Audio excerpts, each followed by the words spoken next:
네, 여러분의 저녁 파트너 김종석입니다. 이 카운트다운 형식으로 진행되는 저희 뉴스탑 10. 그러면 10가지 주제 중에 딱 하나만 먼저 살펴보겠습니다. 바로 이 주제입니다. 7인가요? 정성호 법무부 장관입니다. 대장동 항소 포기 논란에 대해서 정 장관이 입을 열었습니다. 지시는 없었다. 신중히 검토해달라고 전했다. 이렇게 입장을 말했는데요. 이 말 또한 사실상 일선 사건에 대해서 법무부 장관이 직접 수사를 지휘한 것 아니냐, 논란을 더 키운 것 같습니다. 저희가 이 소식을 준비했습니다. 예, 그리고 오늘도 여러분의 댓글 기다립니다. 뉴스탑10 유튜브 생방송에 의미 있는 댓글 남기시면 저희가 소개도 하고 질문도 받아보겠습니다. 멀리 가지 마십시오. 1분 뒤에 바로 돌아옵니다.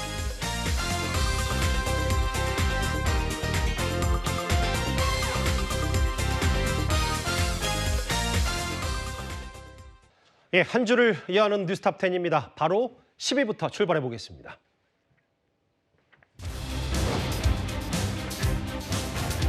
제주도 해안가에 웬 차 박스가 하나 있습니다. 얼마 전에요, 저희 뉴스탑 10에서 제주 해안가에 중국인 몇몇이 미리급을 시도했다가 적발되고 붙잡혔다는 소식 전해드린 바가 있었는데요. 최근에 제주 해안가에 중국 우롱차 봉지에 담겨있는 마약들이 잇따라 발견됐습니다. 오늘도 마약 투정 물체가 발견됐습니다. 양재희 변호사님, 이게 벌써 8번째고 양만 한 27kg 된다는데, 여기 보면 아마 중국 우롱차 박스에 담긴 이 마약, 저희가 어떻게 해석해야 되는 거예요? 지금 최근 2달 사이에 이런 일이 8건 정도 연이어서 발생하고 있다는 점은 반드시 좀 심각하게 인지를 해야 되는 그런 상황으로 보입니다. 예. 이 수법이 굉장히 유사하고, 그리고 발견된 저 차 봉지, 마약 봉지를 다 뜯어보면 굉장히 유사한 면이 많아요. 예. 마치 우롱차라든지 아니면 중국에서 생산한 어떤 차 박스 같은 그런 모양에 담겨져 있는 형태이고, 겉표지, 비닐 표지에도 차라고 이렇게 중국어로 써져 있는 그러한 모습을 포착을 할 수 있고요.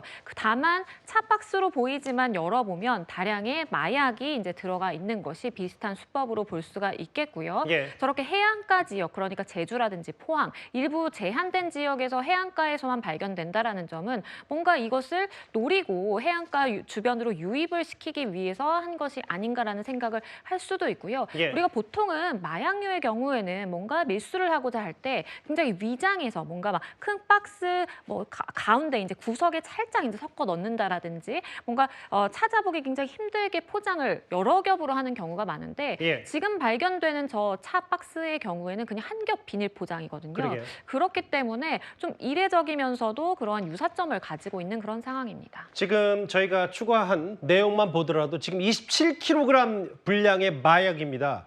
저 정도만 되면 수십만 명이 투약할 수 있는, 상상하기도 싫지만 저 정도의 작지 않은 양이 중국의 우롱차 포장지에 위장 마약과 유사해서, 이것도 오늘도 발견됐고요.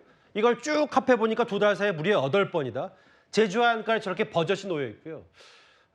구자룡 변호사님, 이걸 조금 더 추적을 해보면 실제로 누군가가 중국에서 온 건지 모르겠지만 저 우롱차 박스에 담긴 마약을 툭 던져놓고 누가 가져가게, 그러니까 중간에 접종 없이 직거래하는 마약 형태 아니냐, 어떻게 보세요? 충분히 그런 추론을 할 수 있습니다. 최근에는 비대면 거래 방식으로 던지기 수법이 굉장히 많이 쓰이고 있거든요.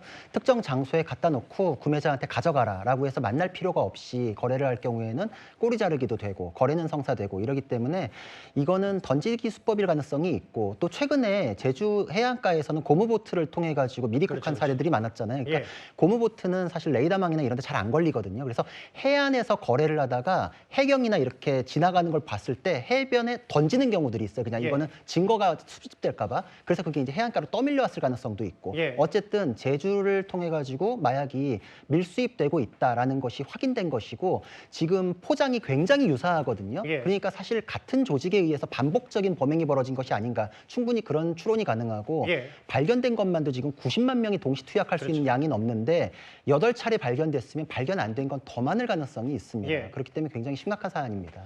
양 변호사님, 좀 정리를 해보면 최근에 이제 중국 관련 제주도에서 여러 불미스러운 일도 있고, 물론 관광객이 많이 와서 관광 수입 효과는 뭐 뚜렷하긴 합니다만 미립국이라든지 마약 이런 거 중국 관련 제주 해경 치안 당국에서 뭔가 철저히 좀 더 보완을 해야 되겠어요.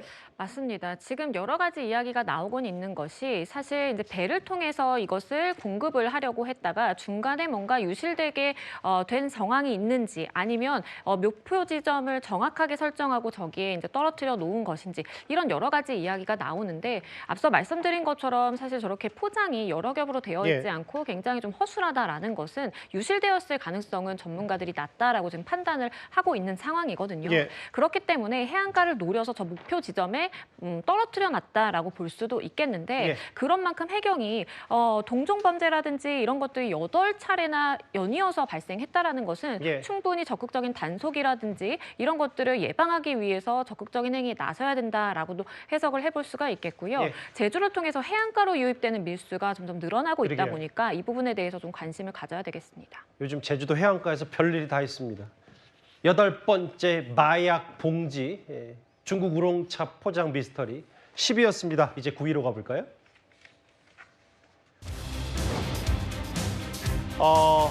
뭐 세상에 이런 일이 나오는 그런 집이라고 볼 수는 없습니다. 지금부터 한번 상상을 해볼까요? 본인들, 그러니까 제가 집주인인데요. 세입자가 집을 비울 때 어마어마한 쓰레기 더미를 남기고 그냥 간다면 여러분은 어떤 생각이 드시겠습니까? 지금 온라인 커뮤니티에 올라온 사진 크게 한번 만나보겠습니다. 이 보배 드림 한 온라인 커뮤니티에 제보된 사진인데요. 양지인 변호사님. 저게 정말로 세입자가 집 비울 때 저렇게 하고 그냥 나간 게 맞는 거예요?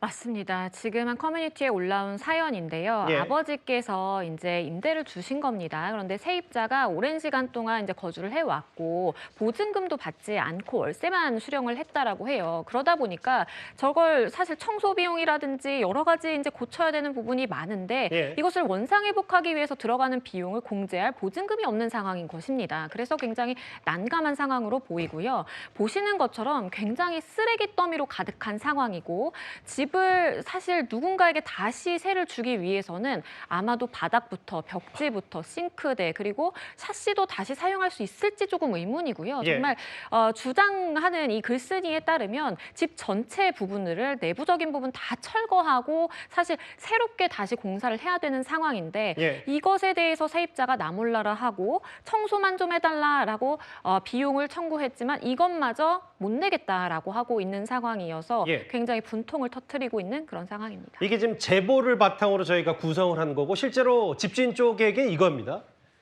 세입자가 방에 쓰레기 모아놓고 청소비 지급도 거부하고 그냥 나가버렸다. 근데요, 이 부분이 좀 눈에 띄는데요, 양 변호사님. 형사 고소 결과는 혐의 없습니다. 이게 법원 판단은 왜 이렇게 나온 거죠?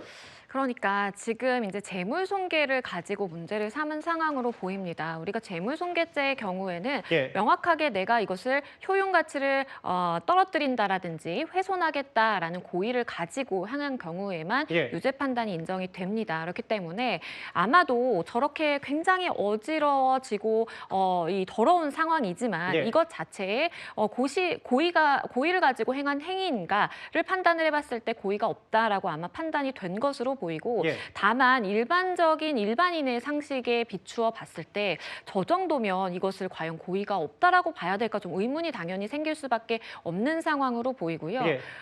일단은 세를 주신 임대인의 입장에서 살펴보자라고 한다면 예. 청소비가 100만 원이 넘게 들어갔고 말씀드린 것처럼 내부 집기류라든지 뭐 바닥, 벽지 다 새로 해야 되는 그런 상황이기 때문에 예. 막대한 손해가 초래할 수밖에 없다. 그런데 형사적으로도 처벌이 안 된다라고 하니까 굉장히 답답하다라는 심경을 밝혔습니다. 근데 저 정도 사진이면 현장의 모습이라면 세입자가 나는 이래저래 해서 이렇게 하고 그냥 나갔다라고 변명과 항변하기가 좀 어려울 것 같은데 구자랑 변호사님. 근데 이제 100만 원은 아예 기본이고 앞으로 더 많은 돈이 들 수도 있는데 아마 그럼 세입자가 이걸 진짜 법을 이미 잘 알고 악용했을 가능성도 있는 거예요? 그렇죠. 사실 쓰레기를 일부러 매립하거나 투기해 놓고서 도망가는 경우들 이런 것들이 손괴죄로 다루어졌던 사례들이 있거든요. 예. 근데 원칙적으로는 쓰레기나 이런 것들은 손해의 영역이다. 민사적으로 그 손해를 배상받아라. 손괴죄까지 인정되기 위해서는 괴당히 고도의 입증을 해라. 이제 이런 게 법원에 확립된 판례거든요. 예. 그래서 실제로 땅을 매수하겠다 이렇게 한 다음에 거기에 뭐 쓰레기를 매립해 놓고서 그 계약을 취소하거나 이랬던 문제됐던 사례들도 있긴 있습니다. 네. 근데 아마 이런 부분까지 고려했던 게 아닌가. 이게 지금 보통 일반인 같은 경우에 이런 게 두려워서 스스로 치우거나 형사 고소했을 때는 이거 내가 다 피해 변상하겠다 이렇게 정리를 하게 아니, 마련이거든요. 그게 상식이고 기본이고 법적으로 가는 문제가 아니라 저건 일반적으로 보통 저렇게 해야 되는 게 맞는 거잖아요. 저기에 사실 살기는 했나 싶을 정도로 저 공간에 쓰레기를 저렇게 놓고 어떻게 세입자가 살았을지 자체도 의문스럽기 때문에 저는 예. 사실 손괴죄 성립에 대해서도 경계선상엔 있었던 사안 아닌가 이런 생각을 합니다. 알겠습니다. 제목 그대로입니다. 쓰레기방 만들고 떠난 세입자, 집주인 쪽의 주장을 토대로 저희가 한번 이 사건을 재구성해봤습니다. 9위입니다. 8위는 미국을 잠깐 다녀오겠습니다. 트럼프 대통령이죠. 트럼프 대통령 표 재난지원금이라고 해석해야 되는지 모르겠습니다만 트럼프 대통령이요 아예 일성을 했습니다. 관세로 번 돈을 전 국민에게 나눠주겠다. 대략 2,000달러. 우리 돈으로 약 대략 290만 원씩 뿌리겠다라면서 여론전을 시작했습니다. But we have great national security because of those tariffs. So I think it would be devastating if we lost that road. I'm going to hope that we win.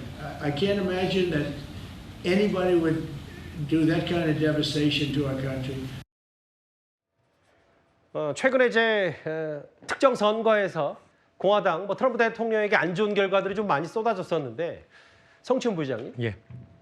미국의 기록적인 투자가 이루어지면서 곳곳에 공장들이 들어섰다. 돈 많은 사람들 제외한 모든 국민에게 인당 286만 원, 환율이 왔다 갔다 하니까 대략 290만 원 정도를 주겠다. 이 트럼프 대통령 예상했던 거긴 한데 실제로 결행을 하네요.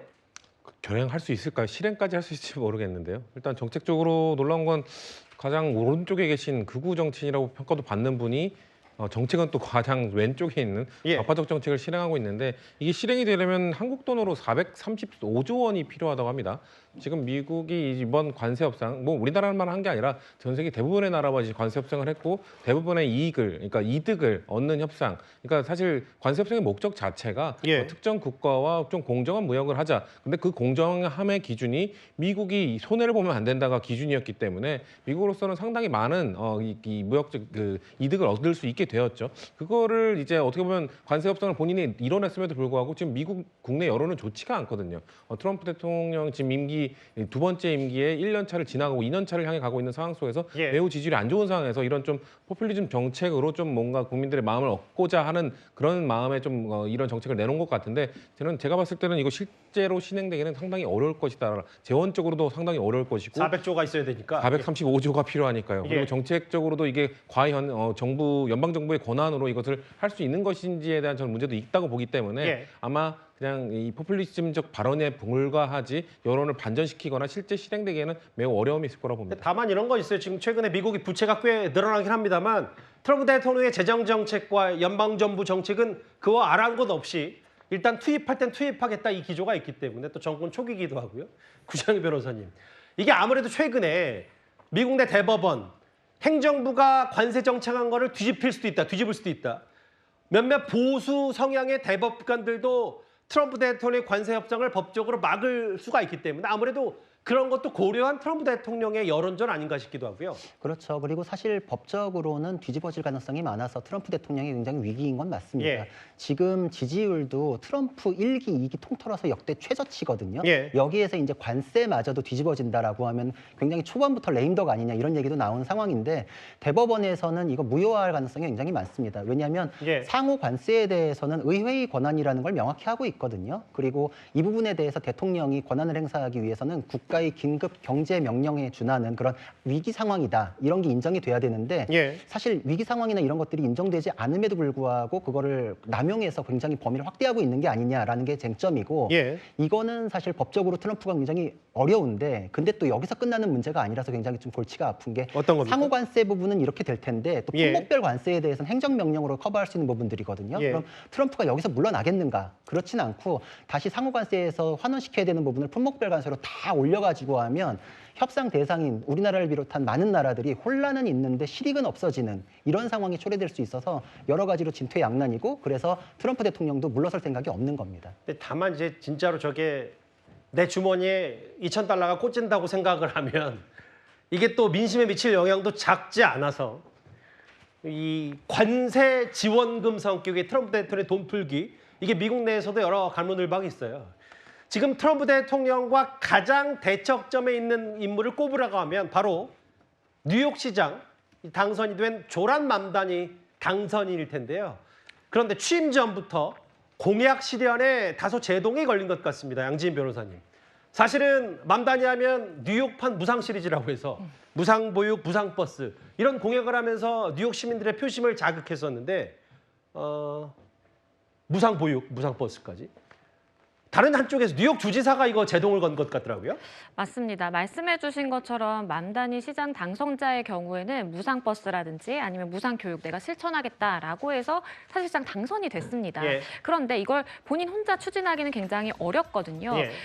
그런데 이제 호컬 주지사가 나서서 이런 무상버스라든지 무상교육에 대해서는 나는 단계적으로 시행을 해야 된다고 생각하고 현실적인 어려움이 있다라고 주장을 한 그런 상황입니다. 예. 그래서 시장 당선자로서 예산이 필요하고 예산을 확보하기 위해서는 사실상 주지사의 협조가 굉장히 중요한 상황인데 예. 호컬 주지사가 이 부분에 대해서 일단 제동을 걸게 되면서 아이러니하게도 무상 교육이라든지 무상 버스를 내세워서 시장으로 당선이 됐지만 시장 임기를 시작하기도 전에 뭔가 제동이 걸리는 발목이 잡히는 그런 상황이 연출되고 있고요. 예. 실제 예산이 없는 한 이러한 무상 보육이나 무상 버스가 실행이 되기는 현실적으로 난관이 많다라는 생각이 듭니다. 이게 뉴욕 주지사가 공화당 소속도 아니고 같은 당 소속의 민주당 주지사가 이거 돈 쉽지 않은데라고 무상버스를 공개 반대했기 때문에 글쎄요. 지금 트럼프 대통령과 맘단위 시장 당선인 대척정에 있는 사람인데 무상버스 그리고 1인당 2,000불씩 쏘겠다는 이 얘기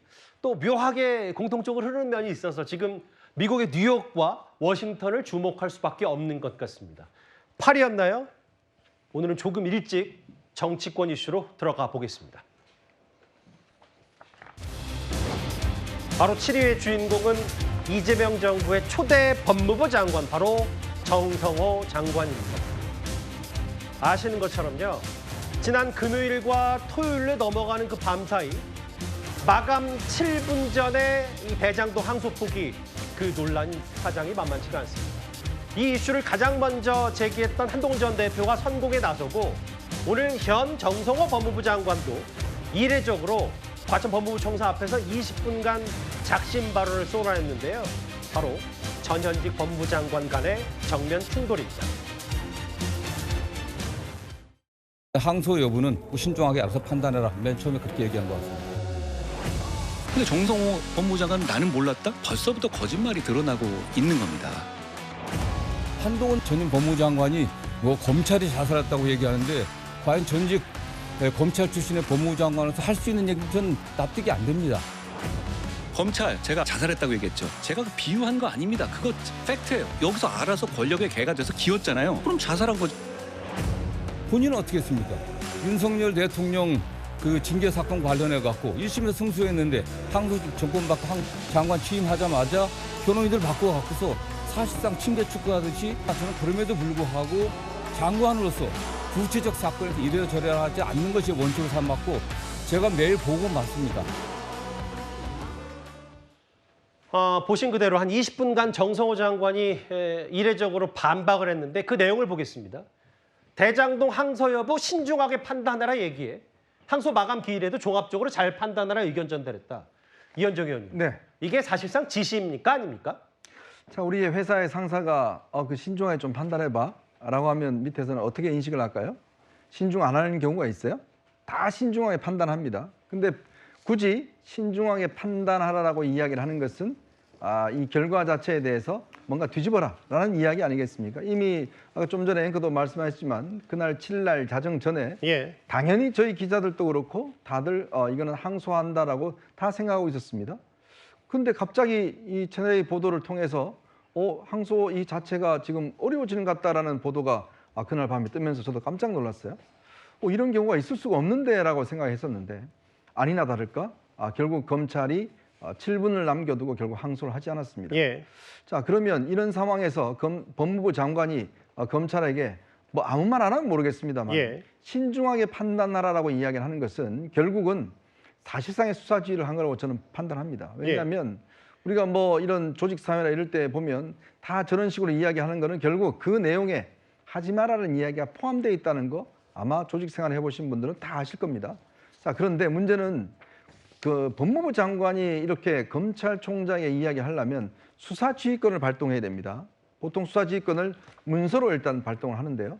근데 그런 것도 없이 그냥 이런 방식으로 자신의 의사를 전달했다는 것은 사실상 불법적인 수사 개입이다. 저는 그렇게 판단합니다. 예. 결국은 이런 어떤 이 이야기를 들은 물론 모르겠습니다. 신중하게 판단하는 이야기 뒤에 더 어떤 이야기를 했는지는 모르겠지만 예. 어쨌든 이 메시지는 분명히 본인이 이야기했다는 거 아니겠습니까? 예. 그걸로만 보면 결국 검찰에게 사실상의 수사지를 한 것이다. 왜?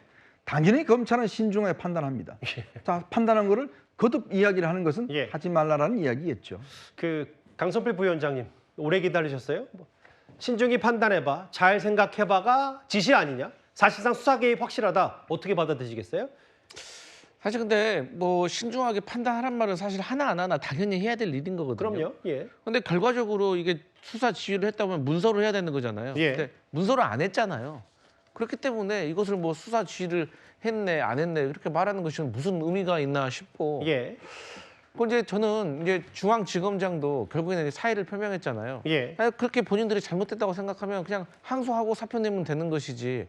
본인도 어쨌든 그 대검의 지시를 따라가지고 어쨌든 수사팀에다가 항소하지 말라고 했잖아요. 예. 그리고 사표를 냈잖아요. 그래서 저는 이 전체적인 이 반발하는 것도 웃기고 사표 내는 것도 웃기고 예. 또 법무부 장관이 뭐 불법적으로 했냐 안 했냐 이렇게 말하는 것도 과거에 최혜병 그 수은직 사건 그 외화부하고 똑같은 상황을 보고 있는 것 같아서 과연 여기에 있어서 국민의힘이 그리고 검찰이 여기에 대해서 잘못됐다고 지적할 자격이 있나 이런 고민이 있습니다. 그런데 이런 부분이 있을 거예요. 신중하게 판단해라. 이거 나는 몰랐다. 벌써부터 거짓말 드러난다. 검찰이 땡땡했다. 극단적 선택했다. 전 법무부 장관 할 수 있는 얘기인가. 비유 아닌 팩트다. 알아서 권력의 개가 됐다. 이런 정면 충돌 양상도 있고요. 실제로 이런 얘기가 있어요. 정성호 장관은 과거 민주당 의원 시절 정확히는 2년 전에도 이 대장동 사건의 공범으로 지목이도 했던 이 정진상, 김용 두 사람을 면회한 것으로 드러나서 당시에도 논란이 됐었습니다. 천장 부재 증명, 그게 영어로 알리바이입니다. 그러니까 알리바이가 있냐면 마치 무슨 음모가 있는 것 같지만 두 사람 다 무죄를 주장하니까 무죄 입증하려고 하면 알리바이가 있어야 될 거 아니겠습니까? 꼭 알리바이 만들 준비를 잘해라. 이런 얘기를 주로 한 60-70% 정도 했습니다. 지금 이런 상황들 보면은 지금 정부 여당이나 이 정권이 하는 거 보면 굉장히 힘들게 가고 있지 않냐 저게. 이렇게 가다 보면은 다음에 이재명이 대통령 되지 않겠냐. 제가 이렇게 얘기를 했습니다. 그 인정상 의리상 간 겁니다. 사적인 사담이에요, 그야. 인정상 간 거다. 사담이었다. 성춘 부장님. 야당에서 얘기하는 건 신중히 판단하는 게 사실상 지시 수사지휘권, 부적절한 외압, 윗선 개입 아니냐라고 얘기하는 게 과거에 핵심 당사자들, 피고인들이 하나였던 이재명 대통령 관련된 의혹들, 김용전 부원장, 정진상 실장, 알리바이가 중요하다, 마음은 들지 마라. 이것과 지금의 저 신중히 판단하는 것과 뭐가 다르냐. 이런 표현 야당에선 지적하더라고요. 근데 김용전 부원장이나 정진상 실장은 우리가 뭐 굳이 더 언급할 필요도 없이 이재명 대통령이 최측근이잖아요. 그렇기 때문에 저분들이 만약에 정말 뭐 흔들리고 있다거나 입장을 바꾸려고 했다거나 그랬다면은 뭐 저런 것들이 외압으로 느껴질 수 있겠지만 우리가 알고 있다시피 저분 두 분은 흔들린 적이 없어요. 그렇기 때문에 저는 정성호 당시 의원이 가서 의리상 갔다 그리고 그런 얘기들이 뭐 압박으로 작용했다. 전 거기에는 동의하기 어려울 것 같고요.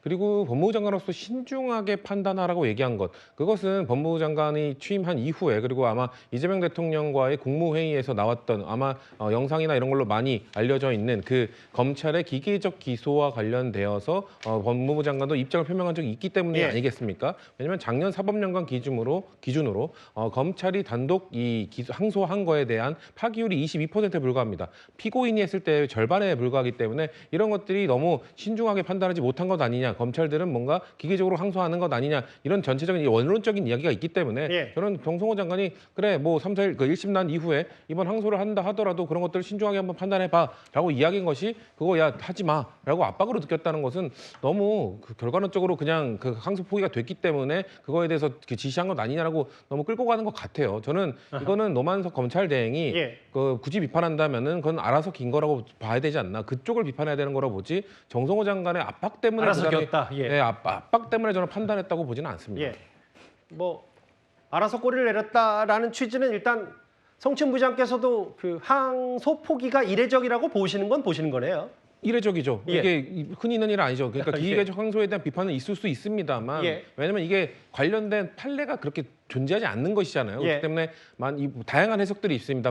법조계에서도 예. 이것을 항소로 해가지고 2심으로 간다고 하더라도 사실상 특경가법의 그 배임죄 유죄까지 받아내기 어려웠을 것이다. 왜냐하면 이 대장동 사건 처음 있었을 때부터 워낙 이게 복잡한 것이고 알겠습니다. 이거를 배임 고의성을 입증하는 게 어렵기 때문에 항소로 간들 혐의가 뭐 추가적인 가능성이 있겠느냐라는 비판도 있습니다만 예. 그냥 국민들 보시기에는 그냥 기계적인 항소를 하더라도 갔어야 되는 것 아닌가라고 의구심을 가질 수 있기 때문에 알겠습니다. 예. 이런 이목이 집중되는 사건에 대해서 검찰 권한대행이 그런 걸 지휘했다는 거에 대해서는 글쎄요, 저는 어느 정도 비판이 있을 수는 있다고 인정합니다. 그런데요, 지금 이 항소 포기 논란 싸움이 꽤 크게 번져서 윤석열 정부의 초대 법무부 장관이 한동훈 전 대표와 이재명 정부 초대 법무부 장관이 정성호 장관 간에 뭐 하나 더 붙은 게 있어요, 이현종 의원님. 네. 오늘 정성호 장관이 저 20분간의 작심 발언 때 뭐 했냐면 한동훈 전 대표에서 당신도 법무부 장관 때 윤 전 대통령 징계 상고 안 하지 않았냐, 의도적으로 뭉개지 않았냐라고 했더니 한동훈 전 대표가 상고 포기한 적 없다, 팩트 틀렸다, 고소하겠다, 뭐 이렇게까지 얘기하더라고요. 정성호 법무부 장관은 우리 탑10을 안 보시는 것 같아요. 어제 주말 탑10에서 그 문제를 이야기를 했고 예, 또 그 문제에 대해서 바로 정정을 한 바 있지 않습니까? 예, 그때는 이미 한동훈 전 대표가 법무부 장관이 아니었을 때죠. 근데 이미 그 사실 자체가 이미 SNS를 통해 다 알려졌음에도 불구하고 예, 또 그거를 반복하더라고요. 그래서 아마 한동훈 전 대표 이를 형사상 고소를 하겠다라고 좀 전에 입장을 밝힌 걸로 알고 있습니다. 자, 그런데 오늘 제가 이 정성호 법무부 장관의 이야기를 쭉 들으면서 하는 이야기는, 자, 이번에 이 1심에서 이 4년에서 8년 받은 사람은 5명입니다. 예, 자, 근데 유독 유동규 씨에 대해서만 계속 이야기를 해요. 자, 유동규 씨가 그 구형한보다 1년 더 선고했다. 그렇기 때문에 충분히 했다라고 이야기하는데 왜 김만배 씨에 대해서는 이야기를 안 했죠? 김만배 씨는 12년형이 구형됐는데 8년형이 됐잖아요. 왜 그 이야기는 언급을 하지 않더라고요? 그리고 그 많은 추징액들에 대해서 나중에 민사소송을 하라고 이야기를 하는데, 아니 민사소송으로 하면 기본적으로 형사에서 판단을 해줘야 민사에 영향을 미치지. 예, 그리고 또 한 가지 있습니다.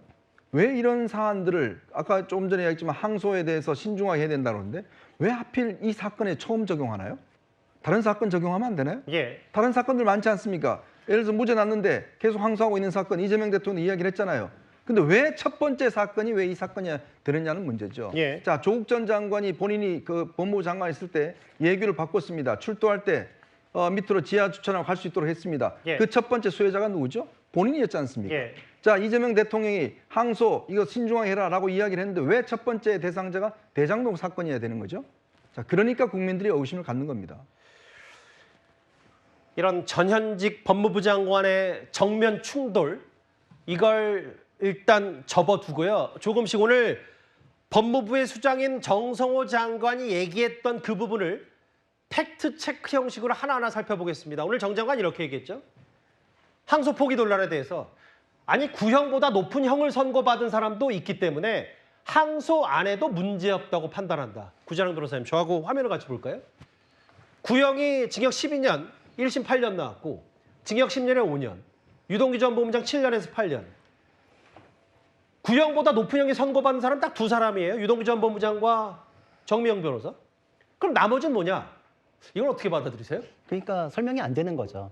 지금 계속 논란이 되는데도 불구하고 양형부당 하나만 붙잡고서 얘기하시는 건 다른 거를 커버할 수가 없다. 왜냐하면 양형부당에 대해서 할 것 같으면 2명에 대해서만 항소 자제 이렇게 하셔야 되는데 그것도 예. 아니고, 그리고 항소라는 건 크게 두 파트가 있습니다.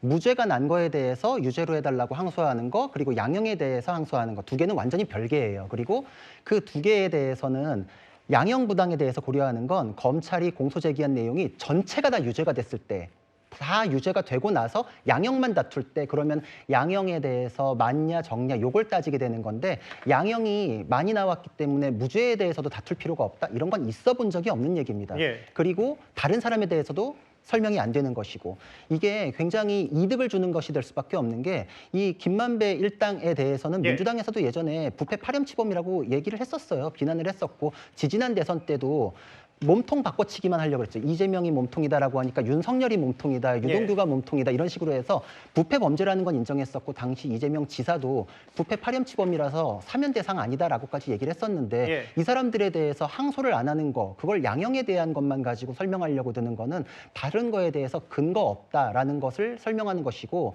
이거는 지금 민주당 분들도 이례적이다라고 얘기하잖아요. 예. 이런 예는 있어 본 적이 없습니다. 사실 무죄가 된 부분에 대해서 유죄가 될 경우에는 추징 금액도 엄청나게 다르잖아요. 예. 지금 이 판결에도 나와 있어요. 전체 공소 제기 해가지고 유죄가 인정될 부분 중에 473억이라도 회수를 해야지, 그렇지 않을 경우에는 민사소송으로 회수되기가 굉장히 곤란한 상황이므로 예. 이 형사 사건에서 추징을 명한다라고 그 논증이 있거든요. 심지어는 거기에 민사 사건은 언제 끝날지도 모르고, 심지어 이재명 대통령에 대한 사건은 중단되어 있으므로 더 곤란하다. 예. 그래서 추징한다라고 했는데, 왜 부패 파렴치범에 대해서 국민을 위해서, 시민을 위해서 환수될 수 있는 기회를 스스로 포기하는 것인지, 이게 설명이 안 되는 것입니다. 오히려 민주당에서도 성남 시민을 위해서 환수되는 거에 대해서 더 노력해달라고 공소 제기한 팀에 대해서 응원을 해야 되는 문제고, 기본적으로 항소를 포기한다? 1, 2, 3심이 왜 있는지 부족한 부분에 대해서 채워 넣고, 이거는 예. 지금 유죄는 맞는데 범죄 시점의 액수를 정확하게 따져달라, 딱 그거 하나거든요. 알겠습니다. 그럼 따질 예. 수 있는 부분은 채워 넣어야 되는 겁니다. 성춘 부장님, 예. 정성호 장관 말이 맞다면 대장동 일당 5명 가운데 김만배, 정영학, 남욱, 이 사람들을 항소해야 맞는 거 아니에요? 근데 정성호 장관이 그 2명 좀 과하게 나온 사람들 굳이 지목해서 이야기한 게, 추가적으로 얘기한 게 뭐였냐면, 예. 그 둘이 왜 검찰의 구형보다 더 많이 나왔겠냐. 예. 그 둘에 대해서 의혹들이 많지 않았느냐. 예. 어떤 의혹. 검찰과의 플리바게닝 뭐 이런 것 때문에 뭔가 좀 봐주려고 했었다는 그런 의혹이 있었는데, 예. 딱 그렇게 나오지 않았냐. 사실 저는 그게 꼬집은 거라고 보거든요. 검찰이 이번에 뭐 이걸 포기한 거에 대한 뭐 다양한 뭐 정말 노만석 권한 대행이 왜 그랬는지는 좀 직접 들어봐야겠습니다만, 예. 그런 부분도 분명 작용했을 거다. 유동규와 왜 정민용에 대해서는 그런 식으로 약하게 봐주려고 했느냐, 이런 의혹과, 그리고 남욱 변호사가 마지막쯤에 발언했던 것. 예. 검찰이 나에게 배를 가르겠다면서 압박했다. 저는 이거 두 가지 정도가 검찰에게 좀 압박이 있었을 것이다. 이거를 뭔가 항소를 통해서 밝혀내고자 하는 것들이 뭔가 과연 실효가 있을 것인가에 대한 고민이 있었을 거라고 보기 때문에, 예. 글쎄요, 저는 정성호 법무부 장관은 그냥 원론적인 이야기들 하셨다고 봐요. 법무부 장관 입장에서 저것들을 하나하나 저 이상의 뭔가 주관적 의견을 이야기하는 것은 예. 오히려 좀 불필요하다고 보기 때문에, 전 그냥 원론적으로 할 수 있는 선에서, 아니 뭐 구형보다 높게 나왔으면은 그래도 검찰이 생각했던 것보다 높게 나왔으니까 그 2명 정도는 잘한 거 아니냐라는 원론적인 이야기를 해주셨다고 생각하면 될 것 같습니다. 근데 이제 그 성춘 부장 말씀처럼 정성호 법무부장은 원론적인 얘기 할 거였으면 아예 20분 작심 발언 안 하고 아예 묵묵부답으로 일관했으면 이런 논란들도 되레 더 키우진 않았을 텐데. 알겠습니다. 정 장관. 구형보다 높은 형 선고받은 사람들이 있기 때문에 항소 안 해도 문제없다 판단했다. 그럼 정성호 장관의 얘기 팩트체크식으로 두 번째도 살펴보겠습니다. 하나는 이 부분이었고요. 두 번째, 제일 중요한 건 바로 이걸 겁니다. 이렇게 항소를 포기하게 되면 김만배 씨만 무려 5천억 원을 가져간다. 대장동 일당의 7,800억 원대 수익 가운데 상당액을 그대로 챙기게 됐다. 지금 뭐 시쳇말로 이 사람들 이불 덮고 웃고 있을 거라는 말까지 나오더라고요. 그런데 정성호 장관은요, 민사소송으로 구제받을 수 있다는 주장도 했습니다. 뇌물과 관련된 428억 원만 추징하겠다고 한 겁니다. 그것만 하더라도 돈으로 따졌을 때 5,500억 차이가 나지 않습니까? 이번 항소 포기로 인해서 김만배 씨로부터는 어떤 경우에도 이제 국가는 428억밖에 못 가져와요. 그러니까 1,600억은 당장 김만배 씨한테 돌려줘야 되는 겁니다. 하루에 수감하면 하루당 2억씩 버는 택이거든요. 범죄 수익 환수에 관한 환수 규제법이라든가 부패자산 몰수법에 의하면 몰수나 추징은 피해자가 없는 경우 하는 겁니다. 국가가 대신 하는 거거든요. 이 사건은 피해자가 있습니다. 그리고 일부 한 2천억 정도는 이미 몰수 보존이 돼 있습니다. 그리고 이미 이 사건의 피해자라고 규정되어 있는 성남도시공사에서는 민사소송을 제기하고 있거든요. 이거 받을 수 없는 게 아닙니다. 이미 민사소송이 돼 있기 때문에 공소유지 잘해갖고 항소심에서 몰수 추징 판결이 안 됐다고 하더라도 그 범위가 명확히 확정된다고 하면 민사소송에서 관련들을 입증 제대로 하게 되면 좀 받을 수 있는 겁니다. 저희가 준비한 제 옆에 화면을 한번 볼까요? 김만배 씨 1심에서 428억만 추징하겠다고 했기 때문에 차액 5,684억. 유동규 전 본부장은 4,200만 원. 남욱 변호사 1,011억. 회계사 정영학 씨 647억. 일단 항소 포기했기 때문에 이렇습니다. 다음 화면을 볼까요? 구자랑 변호사님. 정성호 장관은 이거 민사소송으로 충분히 돌려받을 수 있다는데요? 그게 어렵죠. 어려우니까 1심 판결에도 그게 어려워가지고 473억이라도 추징을 해준다라는 명시적인 문구가 있는 거거든요. 예. 이게 그건 피해자들한테 알아서 하세요 이렇게 되는 건데 왜 그렇게 해야 되죠? 항소심에서 금액 범위가 나오면 그걸 가지고 민사소송하면 된다 이렇게 얘기하시잖아요. 예. 항소심에서 금액 범위 나오면 추징이 붙었을 때 같이 그냥 자동으로 회수가 되거든요. 예. 그리고 그 범죄 부패 재산에 대한 몰수추징법에 의하면은 그렇게 국가가 가져오면은 예. 그거를 피해자한테 환부해서 돌려주게끔 돼 있어요. 이렇게 간단한 절차를 거치는 건데 항소만 하면 이게 그냥 자연스럽게 피해 회복이 될 수 있거든요. 근데 그 부분에 대해서 형사 사건에선 더 이상 따지지도 못하게 만들고 민사소송에서 알아서 하세요. 라는 게 말이 안 된다. 피해자가 있는 범죄입니다, 이거. 성남 시민들이 피해자잖아요. 예. 근데 그분들에 대한 피해 회복에 대해서 조금이라도 관심이 있으면 이런 식으로 못 하신다. 이런 건 있어 본 적이 없는 겁니다. 예. 그리고 이 민사소송이라는 건 형사 사건이 나오고서 변호사의 역량에 따라서 이기고 지구가 그때 가서 다시 결정돼요. 예. 그렇기 때문에 형사 사건에서 자연히 유죄면 추징 이렇게 되는 이 간단한 거를 민사소송에서 다시 또 법원 비용이라는 거, 변호사 비용이라는 게 굉장히 많이 듭니다. 이 혈세 쓰면서 해야 되거든요. 그 모든 거를 민간 영역으로 맡겨버린다라는 거는 실체 진실이 형사 사건에서 밝혀지는 게 그렇게 어려운가. 그리고 하나 더, 예. 유동규 씨는 지금 진술한 게 유죄 판결에 의해서 맞는 얘기로 지금 밝혀졌잖아요. 예. 그때 유동규 씨가 진실을 얘기하기 시작했을 때 김만배 씨는 버텼어요. 예. 그때 왜 김만배는 버틸까요?라고 했을 때 저도 그렇고 다른 분들도 그렇고 이렇게 된 마당이니까 돈을 지키려는 요인이 가장 큽니다라고 했죠. 예. 근데 지금 돈을 지키게 됐어요. 그러니까 김만배 씨는 2심에 가서 실체 진실을 털어놓을 요인이 사라진 겁니다. 제가 그리고 그때도 얘기했던 게 피고인이 심경변화를 일으킬 때가 두 군데가 있는데 예. 구속됐을 때 그리고 1심에서 중형 떨어졌을 때 심경변화를 일으킵니다라고 몇 년 전부터 쭉 얘기했거든요. 그 요인도 또 사라진 거예요. 그러니까 지금 2심은 쉽게 말해서 피고인들이 역량껏 털어낼 수 있으면 털어보세요라는 판을 깔아주고 검찰은 그냥 수세적으로 빠져나오는 겁니다. 예. 구 변호사님 잠시만요. 이제 법적인 부분을 좀 묻고 싶어서 왜냐하면 뭐 오늘 몇 년만 살고 나면 재벌도 했을 거라는 뭐 조롱과 풍자도 있던데 이게요. 이렇게 형사 사건으로 묶어두지 않고 예를 들어 아까 정성호 장관처럼 민사소송으로도 충분히 가져올 수 있다라고 얘기하는데 또 다른 법조인들 법조계에서 얘기하는 게 뭐냐면 이거 만약에 안 묶어두고 민사소송하면 민사소송이 차일피일 미뤄주면 만약에 김만배 씨가 5천억 그냥 다 써버리면 뭐 아무런 제약도 없고 무효다. 5천억 다 써버리면 제약할 수 있는 법적 권한이 없다. 이렇게까지 얘기하더라고요. 그렇죠. 민사소송은 그래서 집행까지 완료되지 않으면은 판결에서 이기고서도 아무런 정말 경제적 이득 1원도 못 얻는 경우가 많습니다. 예. 그래서 정말 뭐 10억짜리, 100억짜리 승소 판결을 갔더라도 이거 휴지 조각이다 이렇게 한탄하는 분들도 굉장히 많거든요. 예. 그 영역으로 맡겨버리신 거예요, 지금. 이게 형사사건에서 한 번에 해결되고 이건 피해자가 있는 범죄입니다. 몇 번 얘기하지만 피해자를 위해서 간이한 절차로 특별법까지 만들어져 있어서 예. 간이하게 국가가 찾아와가지고 하는 건데 쉽게 말하면 절도범이 제 물건을 갖고 도망갔어요. 근데 그 절도범 경찰이 잡았는데 제가 고맙습니다 그랬더니 이거 제가 잡았으니까 물건은 제가 가질게요. 뭐 이런 식인가요? 알아서 하세요? 뭐 이런 식인가요? 물건 돌려주잖아요. 이거는 왜 돌려주면 안 되죠? 이렇게 그냥 형사사건에서 간단하게 하게끔 법도 만들어져 있는데 이 부분에 대해서는 김만배 씨가 잘 빼돌리고 지금 뭐 변호사비도 천문학적으로 계속 쓰고 있잖아요. 예. 지금 다 소비해버리면 나중에 없습니다라고 하면 집행할 알겠습니다. 방법이 없습니다. 아무래도 중요한 건 글쎄요. 범죄 수익도 추징 못하는 나라가 되는 거 아니냐라는 비판이 있어서 정성호 장관의 이 주장에 대해서 아예 정 장관의 개인 자산도 동결시켜야 된다라고 주장한 사람도 있습니다. 본질적으로는 대통령이 권력 악용해서 자기 공범 사건에 개입한 거예요. 그래서 공범에게 수천억 챙겨준 거고요. 예.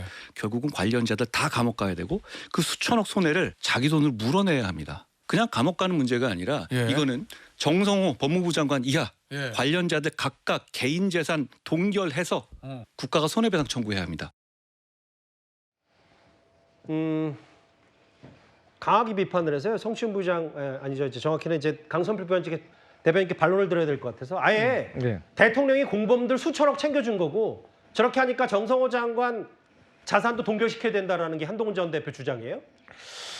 근데 뭐 만약에 예. 지금 우리 구정은 변호사가 말씀하셨던 것처럼 이거 관련해 가지고 정부가 역할을 제대로 안 해가지고 예. 정말로 이 피 같은 혈세를 다 받아내지 못한다고 하면 저는 일괄 그런 주장이 저는 의미가 있는 거라고도 생각을 해요. 예. 근데 이제 한동훈 전 법무부 장관이 이런 말을 할 자격이 있나 저는 궁금한 게 예. 이분이요 과거에요 이게 또 잘못 말하면 또 고소당할 수가 있어가지고 한겨레 신문 칼럼 보니까요 예. 과거에 삼성물산하고 제일모진하고 합병을 할 때요 예. 이때 대주주가 국민연금입니다. 예. 근데 이 대주주가 엘리엇 헤지펀드예요 미국. 예. 얘네들은 반대했거든요. 예. 근데 대주주가 찬성해가지고 합병이 됐어요. 그리고 이거 손해배상 청구했거든요. 1심에서 패소했습니다. 예. 근데 그때 당시 법무부에게 한동훈 장관에게 이거 다시 그 손해배상 취소 소송 하지 말고 예. 그냥 박근혜 전 대통령이나 이재용 삼성전자 회장에게 이거 구상권 청구해라 그랬어요. 예. 근데 반대를 무릅쓰고 그때 취소소송 했거든요. 예. 그래서 졌습니다. 그래가지고 배상 원금 690억에 법률 이자 비용까지 한 1,000억 넘게 나왔거든요. 예. 그럼 이거 어떻게 할 겁니까? 그렇기 때문에 저는 일방적으로 한동훈 전 법무부 장관이 비판하는 지점은 알겠어요. 예. 그리고 저도 그 부분에 일관적으로 공감하는 국민들도 있다고 보는데 예. 그런다고 그것을 일개 법무부 장관에게 당신 재산 가압류해라 이런 것은 국민들이 얼마나 저는 공감을 할까 싶습니다. 뭐 강선필 대변인께서도 팩트 물론 그 기사에 근거해서 삼성물산 관련 한동훈 전 대표 당시 이제 검찰 시절의 얘기 법무부 장관 때에는 제가 그 부분은 스터디가 덜 돼 있어서 혹시라도 사실관계 좀 더 확인해보고 뉴스탑 때 시간 안에 확인이 되면 바로 전해드리도록 할게요. 그 엘리엇 소송 그 한 대표 해서 그때 다시 한 거 아닌가요? 좀 더 확인해봐야 되겠습니다. 예. 그게 언제 때 기사인지 모르겠습니다. 24년도 기사입니다. 예. 뭐 기사에 근거해서 말씀하셨겠지만 사실관계를 또 당사자에도 잘 알고 있을 테고 저도 좀 더 스터디를 해볼게요. 공부를 좀 해보겠습니다. 아까 뭐 한동훈 전 대표가 정성호 장관도 직접 고소하겠다라는 취지의 얘기를 했는데 여기 계신 성춘 부장도 어제 이 자리에서 한 발언이 이제 틀렸다고 공개적으로 사과를 했고요. 저희 주말 뉴스탑 10도 특정 패널의 발언 오류를 즉시 바로잡지 못한 점 시청자분들께 사과를 드립니다. 앞으로 이 진행자가 패널 발언에 꼼꼼히 팩트체크를 해보도록 하겠습니다. 7위였습니다. 이제 6위로 가볼까요? 법무부 장관의 얘기는 이렇고요. 지금부터는 검찰 내부 기류를 살펴보겠습니다. 누군가는 최후의 검란이라고까지 표현을 하던데요. 노만석 검찰총장 대행에게 아예 입장 표명까지 요구하고 나선 일선 검사들입니다. 사실상의 사퇴 요구인 것 같습니다.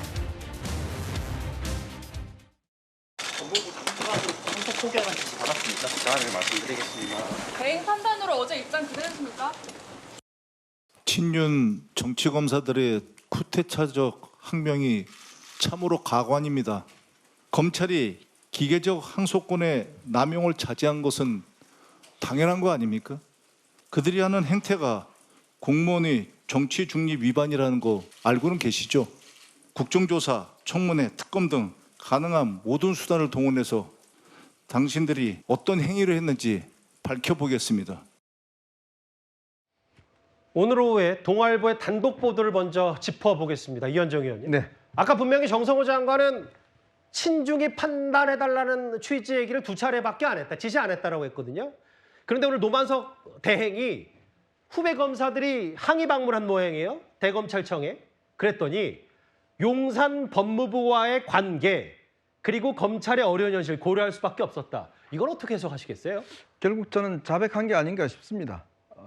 저도 검찰을 오랫동안 출입해왔지만 이런 사건의 경우에 항소를 안 한 사례가 없습니다. 왜냐하면 이게 지금 무죄로 난 부분도 있고 그다음 추징액 자체가 굉장히 현격하게 차이가 나잖아요. 그럼 당연히 검찰이 해야 될 일은 뭡니까? 결국 국민의 손해를 입히는 일에 대해서 하지 말아야 되는 일이거든요. 좀 전에 이야기했지만 이게 7천억에 달하는 어마어마한 이득을 남겼습니다. 원래 이런 공공의 어떤 기관이 이걸 개발해야 되는데 이거를 지금 김만배, 천화동인 이런 것들이 이제 하면서 엄청난 수익을 올렸거든요. 이거 아마 제가 알기로 한 7,800억 정도를 지금 성남 시민들이 한 60만 된다고 치면 1인당 한 130만 원 정도 돌아가는 돈일 겁니다. 자, 그 정도의 어마어마한 지금 성과를 올렸는데 예. 문제는 이걸 검찰이 포기했다. 그리고 현재 수사팀, 중앙지검, 그다음에 대검, 법무부 일각에서도 다 찬성했는데 예. 지금 뭔가 이유로 지금 노만석 지금 대행이 파괴했다. 근데 오늘 대검 연구관들 만나서 그 이야기를 했지 않습니까? 예. 아니 용산도 그렇고 법무부도 봐야 되고 내가 어렵다 이런 이야기 했잖아요. 아니 왜 검찰총장 대행이 여기 눈치를 봐야 돼요? 그리고 검찰총장 대행은 법무부 장관의 명시적인 수사 지휘가 없으면 예. 그걸 인정을 해야 되는데 문제는 본인이 외부 압력을 받았다는 것을 스스로가 자인하고 있는 거 아니겠습니까? 저는 이분은 검찰총장 대행할 자격이 없습니다. 검찰총장은 상당히 검찰청은 독립적 기구로 활용하게 돼 있습니다. 그리고 검사 스스로가 다 독립적으로 판단하게 돼 있어요. 예. 근데 그걸 지금 외압을 받아서 안 했다? 이런 거를 사실상 지금 저는 시인한 걸로 보여지는데 예. 그렇다면 여기서 의문. 그러면 도대체 누가 했을까? 누가 법무부에서 누가 명시적으로 그냥 신중하게 판단하는 이야기 또 이면에 이거 하지 말라고 이야기를 했을까에 대한 의문. 또 용산에서 어떤 누가 이거를 관여했을까라는 부분들 앞으로 아마 풀어야 될 과제가 많을 것 같습니다. 성층 부의장님, 이게 사실은 좀 180도 정권을 바꿔보면 이해가 좀 편해서 한번 제가 예를 들어볼게요. 만약에 윤석열 정부 시절 이원석 검찰총장이 김건희 여사 관련 수사에 대해서 무혐의 처분 혹은 항소 포기 얘기를 했어요.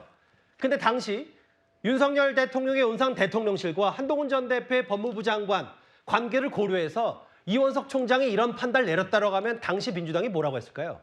부적절하다고 비판을 했겠죠. 예. 저도 그래서 그 권한대행에 대해서는 계속해서 아까도 부적절했다, 뭔가 알아서 긴 것 같다라는 예. 비판을 좀 하고 있는 겁니다. 근데 지금 노만석, 그러니까 만약 예를 들면 검찰총장 권한대행이 권력, 대통령실에 알아서 기었는가, 이건 또 차이가 있는 게 윤석열 정부랑 직접 비경이 또 애매한 게 예. 윤석열 전 대통령은 검찰총장 출신이잖아요. 그렇기 예. 때문에 이 검찰이라는 조직이 검찰총장 출신이었기 때문에 더 기었고 더 그 사람들의 말을 들었다는 비판을 하는 겁니다. 지금 아까 김병기 원내대표도 그런 강한 발언을 했던 이유가 예. 윤석열 전 대통령, 만약에 검찰들이 예전부터 이렇게 결기를 계속 보여왔다면은 예. 이번 결기 보인 거에 대해서 사람들이 그렇게 크게 비판하지 않았을 겁니다.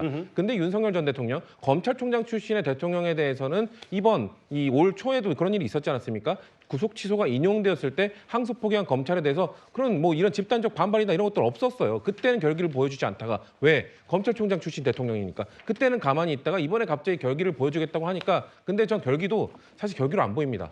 좀 저런 입장 표명이 그냥 체면 치레로 보이거든요. 예. 사실 정진욱 중앙지검장도 만약에 본인이 정말 그거에 반대하고 했다면 그냥 지휘하고 그러니까 야 해라 항소한 다음에 본인이 사표냈으면 됩니다. 근데 그 위에서 그러니까 권한대행이 하지 말라고 해서 안 할 수 있는 건 무조건 안 하는 건 아니거든요. 그러니까 접수하고 나중에 용범으로 각오했었을 때 해버리고 징계받을 수도 있는 겁니다. 그런 결기가 없었다는 거잖아요. 그냥 하고 체면 치레하기 위해서 사표 내고 다른 지금 지검장들도 지금 두 명을 제외하고 전부 다 입장 그러게요. 표명을 했다는데 뭔가 사실상 입으로만 뭔가 체면 치레하고 있다는 느낌이 드는 거예요. 그렇기 때문에 사실 검찰이라는 조직이 예. 이 검찰총장 출신에 대해서만 그렇게 충성하고 나머지에 대해서는 그냥 체면 치레만 하는 것 아니냐라는 비판을 받는 겁니다.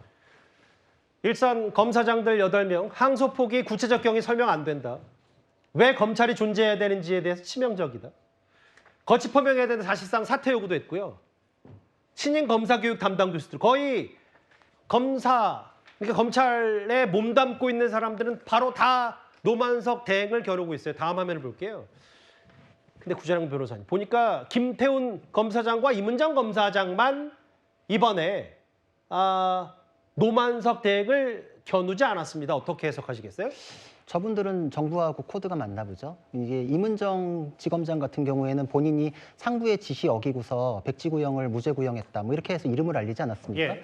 근데 지금 여기에 대해서는 다시 다른 모습을 보이는 게 코드 맞는 쪽으로는 고개를 숙이는 그런 모습인가 이런 생각이 들고요. 지금 사실 노만석 직무대행에 대해서는 비판을 안 할 수 없는 게 예. 위로 올라갈수록 하는 책임이라는 거는 외풍을 막아주는 역할입니다. 밑에서 수사팀이 이런 식으로 진행한 게 맞다라고 했을 때 외풍을 막아주고 그게 1심 판결을 통해서 맞는 걸로 확인이 됐잖아요. 지금 민주당에서는 뭐 실패했네 어쩌네 이러지만 오늘 정성호 법무장관이 그 부분을 확인을 해준 게 성공한 수사, 성공한 재판이라 그랬잖아요. 예. 성공했는데 더 해보겠다라고 하는 수사팀의 의견을 왜 묵살합니까? 있어 본 적이 없다는 거예요. 그래서 이상한 건데 노만석 직무대행은 저럴 거면 힘들다 소리 하지 말고 그냥 나가야죠. 지금 이렇게 검찰 내부에서 부글부글 끓는 건 지금 수사하지 말고 공소유지만 하라고 했잖아요. 근데 공소유지에 대해서도 이렇게 도려내버리면은 검찰 보고 권력 밑으로 기기만 해라 이런 뜻밖에 안 되는 겁니다. 있어 본 적이 없는 거에 대해서는 당연히 목소리 낼 수 있어야죠. 예. 그게 검찰의 결기고 과거에 수사지휘권이 처음 사용됐던 거 노무현 정부 때 천정배 법무부 장관이 구속 불구속 요거 하나만 지휘 따라라고 했는데 김종빈 검찰총장이 나 못하겠다라고 해서 직을 던지고 나가버렸어요. 예. 수사지휘라는 거는 그렇게 엄중한 겁니다. 근데 이번에는 서류로 남아있지도 않는데 의견만 전달했다? 의견이 전달됐는데 특별 개별적인 사건에 대해서 의견 준 거에 대해서 수사지휘를 아니다라고 얘기할 수 있을까요? 뭐 예. 술은 마셨는데 음주운전 아니다. 거의 그 수준인데 더 문제입니다. 그래서 오늘 도어 스태핑도 그래서 했을 거예요. 왜냐하면 초유의 사태이기 때문에 중앙지검장이 나는 반대했다라고 자기의 알리바이를 냈어요. 예. 그러니까 노만석 직무대행이 내가 뒤집어 쓰겠네 그러니까 법무부 의견 받았다 그랬잖아요. 예. 근데 법무부의 의견을 받으면 안 됩니다. 왜냐? 자기를 지휘할 수 있는 건 법무부 장관밖에 없어요. 예. 근데 장관이 나는 모르는 일이라고 했다가 이게 지금 법무부에서 의견이 나간 게 지금 팩트체크가 돼버렸네라고 하니까 저렇게라도 수습을 할 수밖에 없었는데 지금 이런 식으로 되면은 스텝만 꼬이고 진실 공방에서 불리한 내용이 더 나올 수밖에 없다 이렇게 생각합니다. 글쎄요, 뭐 민주당이 강행 처리한 이 검찰청법, 검찰 폐지 얘기도 있었기 때문에 이제 70여 년 만에 검찰도 이제 곧 문을 닫게 될 텐데 그래서 나오는 것들이 이제 최후의 검란이다. 실제로 일선 검사들에 대한 얘기까지, 뭐 평검사부터 일선 지검장, 그러니까 검사장 얘기까지 다 노만석 검찰대에 겨누고 있는데요. 참. 검찰총장 대행의 리더십에 엄청난 치명타를 입은 건 분명해 보여요. 앞서 정성호 법무부 장관은 신중히 결정해야 된다. 신중히 판단해야 된다라는 취지의 얘기를 했다고 했고 검찰총장 대행은 용산과 법무부의 관계를 고려하지 않을 수 없었다. 후배 검사들에게 이렇게 토로까지 했는데 이 대장동 항소 취소 논란 파장이 작지가 않습니다. 그럼 정치권으로 가볼까요? 그런데요, 오늘 국민의힘의 법사위원들이 이 대장동 항소 취소 관련해서 긴급 현안질을 위한 회의 소집을 요구했지만 받아들여지지 않았습니다. 국회 현장 화면 바로 만나보겠습니다. 민주당은 끝까지 국민들의 귀를 막고 그리고 야당의 입을 막고 있습니다. 결국 귀틀막, 입틀막입니다. 민주당은 법무부 장관, 검찰총장 대행, 반부패 수사부장, 그리고 중앙지검장 이렇게 출석을 하고 저희는 강백신 검사를 비롯한 수사와 공판관여 검사들을 출석을 시켜서 우리가 이 진실을 밝혀보자고 했습니다. 항소 포기의 진실을 밝히는 긴급 현안 질의에 관한 안건은 상정하지 않겠다는 것입니다. 결국 회의 개시 요구에 대해서 신용만 하는 그리고 껍데기만 하는 회의를 하겠다는 것입니다.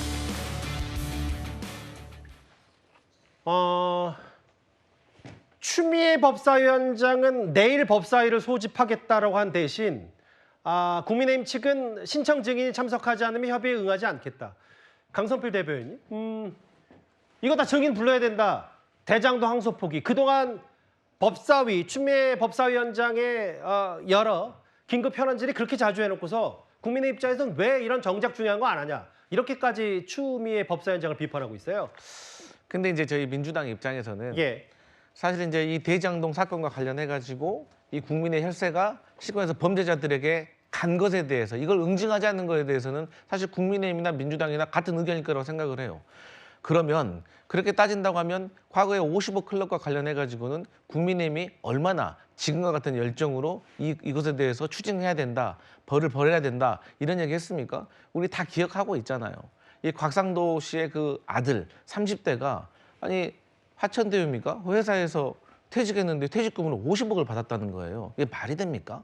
그리고 박용수 특검과 관련해 가지고 부동산 받고 이런 내용들이 다 있는데 예. 이것도 제대로 된 수사가 사실 제대로 되지 않았거든요. 근데 그때는 국민의힘이 얼마나 여기에 대해서 열정을 가지고 이거 진실을 밝혀야 된다고 했냐 이거예요.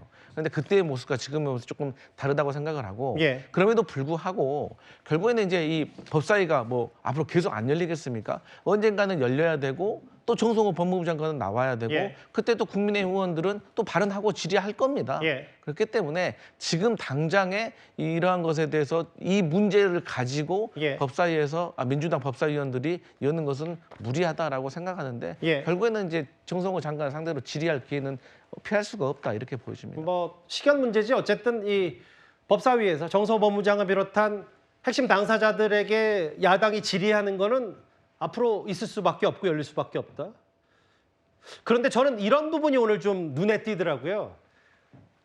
이번 항소 포기 논란을 되짚어 봤을 때 그러면 이 대장동 1심 재판부의 판단과 검찰의 공소 유지는 잘 된 거냐 아니냐. 정성호 법무부 장관과 서울중앙지검장 출신인 이성윤 의원의 말이 좀 다릅니다. 직접 한번 들어보겠습니다. 저는 뭐 성공한 수사 또 성공한 재판이었다고 생각합니다. 검찰이 구형했던 양보다도 더 두 사람은 더 많은 형을 선고받았고 통상적인 검찰의 항소 기준인 그 양형 기준보다도 초과하는 그런 형을 선고받았습니다. 전체적으로는 수사 결과에 대해서 법원에서는 제대로 판단했다고 좀 보고 있습니다. 원래 검찰이 수사를 잘못했습니다. 검찰 스스로도 배임 액수를 왔다 갔다 했습니다. 여기에 대해서 법원이 배임 액수를 특정할 수 없으니까 이런 오해를 법원이 판결했고. 이현정 의원님, 네. 들으신 그대로예요. 이제 서울중앙지검장 검사장 출신인 고검장 제가 지냈지만 이성윤 의원 얘기는 정성호 장관과 좀 달라요. 정 장관은 항소를 안 한 이유가 성공한 수사와 재판이었으니까 항소 안 했다는 취지의 얘기를 했는데 이성윤 의원은 뭐라 그랬냐면 원래 애초에 검찰이 수사를 잘못했다는 탓이다. 저희가 어떤 말을 좀 더 귀를 기울여야 되는 거예요? 두 말 다 뭐 귀를 기울일 필요는 없다고 보는데요. 참 이렇게 말이 서로 다릅니다. 왜? 스스로 떳떳한 일을 하지 않았기 때문에 결국은 이거를 뭔가 이 말로서 커버를 하려니까 자꾸 저렇게 서로 다른 이야기가 나오지 않나 싶습니다. 아니 성공한 지금 재판이었다 그러면 더 성공할 수 있도록 지금 항소를 해야 되는 거 아닌가요? 더 지금 성공했다면서요. 이 법정으로 됐지 않습니까? 실형 선고됐고 4년에서 8년 선고됐고. 예. 자 그렇다면 이 액수가 400억밖에 안 됐으니까 예. 더 성공해서 7천억 다 하면 더 얼마나 좋을까요? 근데 왜 그걸 기회를 박탈하죠? 왜 그러면 여기서 끝내라고 이야기를 하죠? 그 이야기는 결국은 이 재당동 사건이 본인은 이재명 대통령과 아무 상관이 없다고 그러는데 그럼 이재명 대통령은 소장동 사건으로 기소됐습니까? 똑같은 대장동 사건 아니에요. 예. 그러니까 똑같은 사건으로 기소됐는데 왜 상관이 없어요? 다 이 판결 내용이 이미 정진상 이재명 대통령 관련 사건, 물론 이재명 대통령 사건 수하지 않습니다만은 다 연결되어 있는 거 아닙니까? 근데 이거하고 사건이 왜 아무 상관이 없다고 그러죠? 전 이해할 수가 없는 것이고 지금 이성윤 장관, 이성윤 의원, 자 본인도 이야기했습니다. 그럼 검찰이 수사 잘못했으면 다시 해서 한 번 더 하라는 게 지금 3심제 원칙 아닌가요? 만약 본인이 그 중앙지검에 지검한지 했을 때 이 사건이 이렇게 판결했으면 당연히 항소해서 검찰이 잘한 부분에 대해서 판결을 받았겠죠. 예. 근데 지금 뭐라고 이야기합니까? 잘못 수사했다는 거 아니겠습니까? 그러면 더 수사해서 검찰이 제대로 했다는 거를 그 항소심 가서 검증받아야 되는 거 아닌가요? 예. 참 두 사람 말 다 저는 앞뒤가 안 맞다는 생각이 듭니다. 예.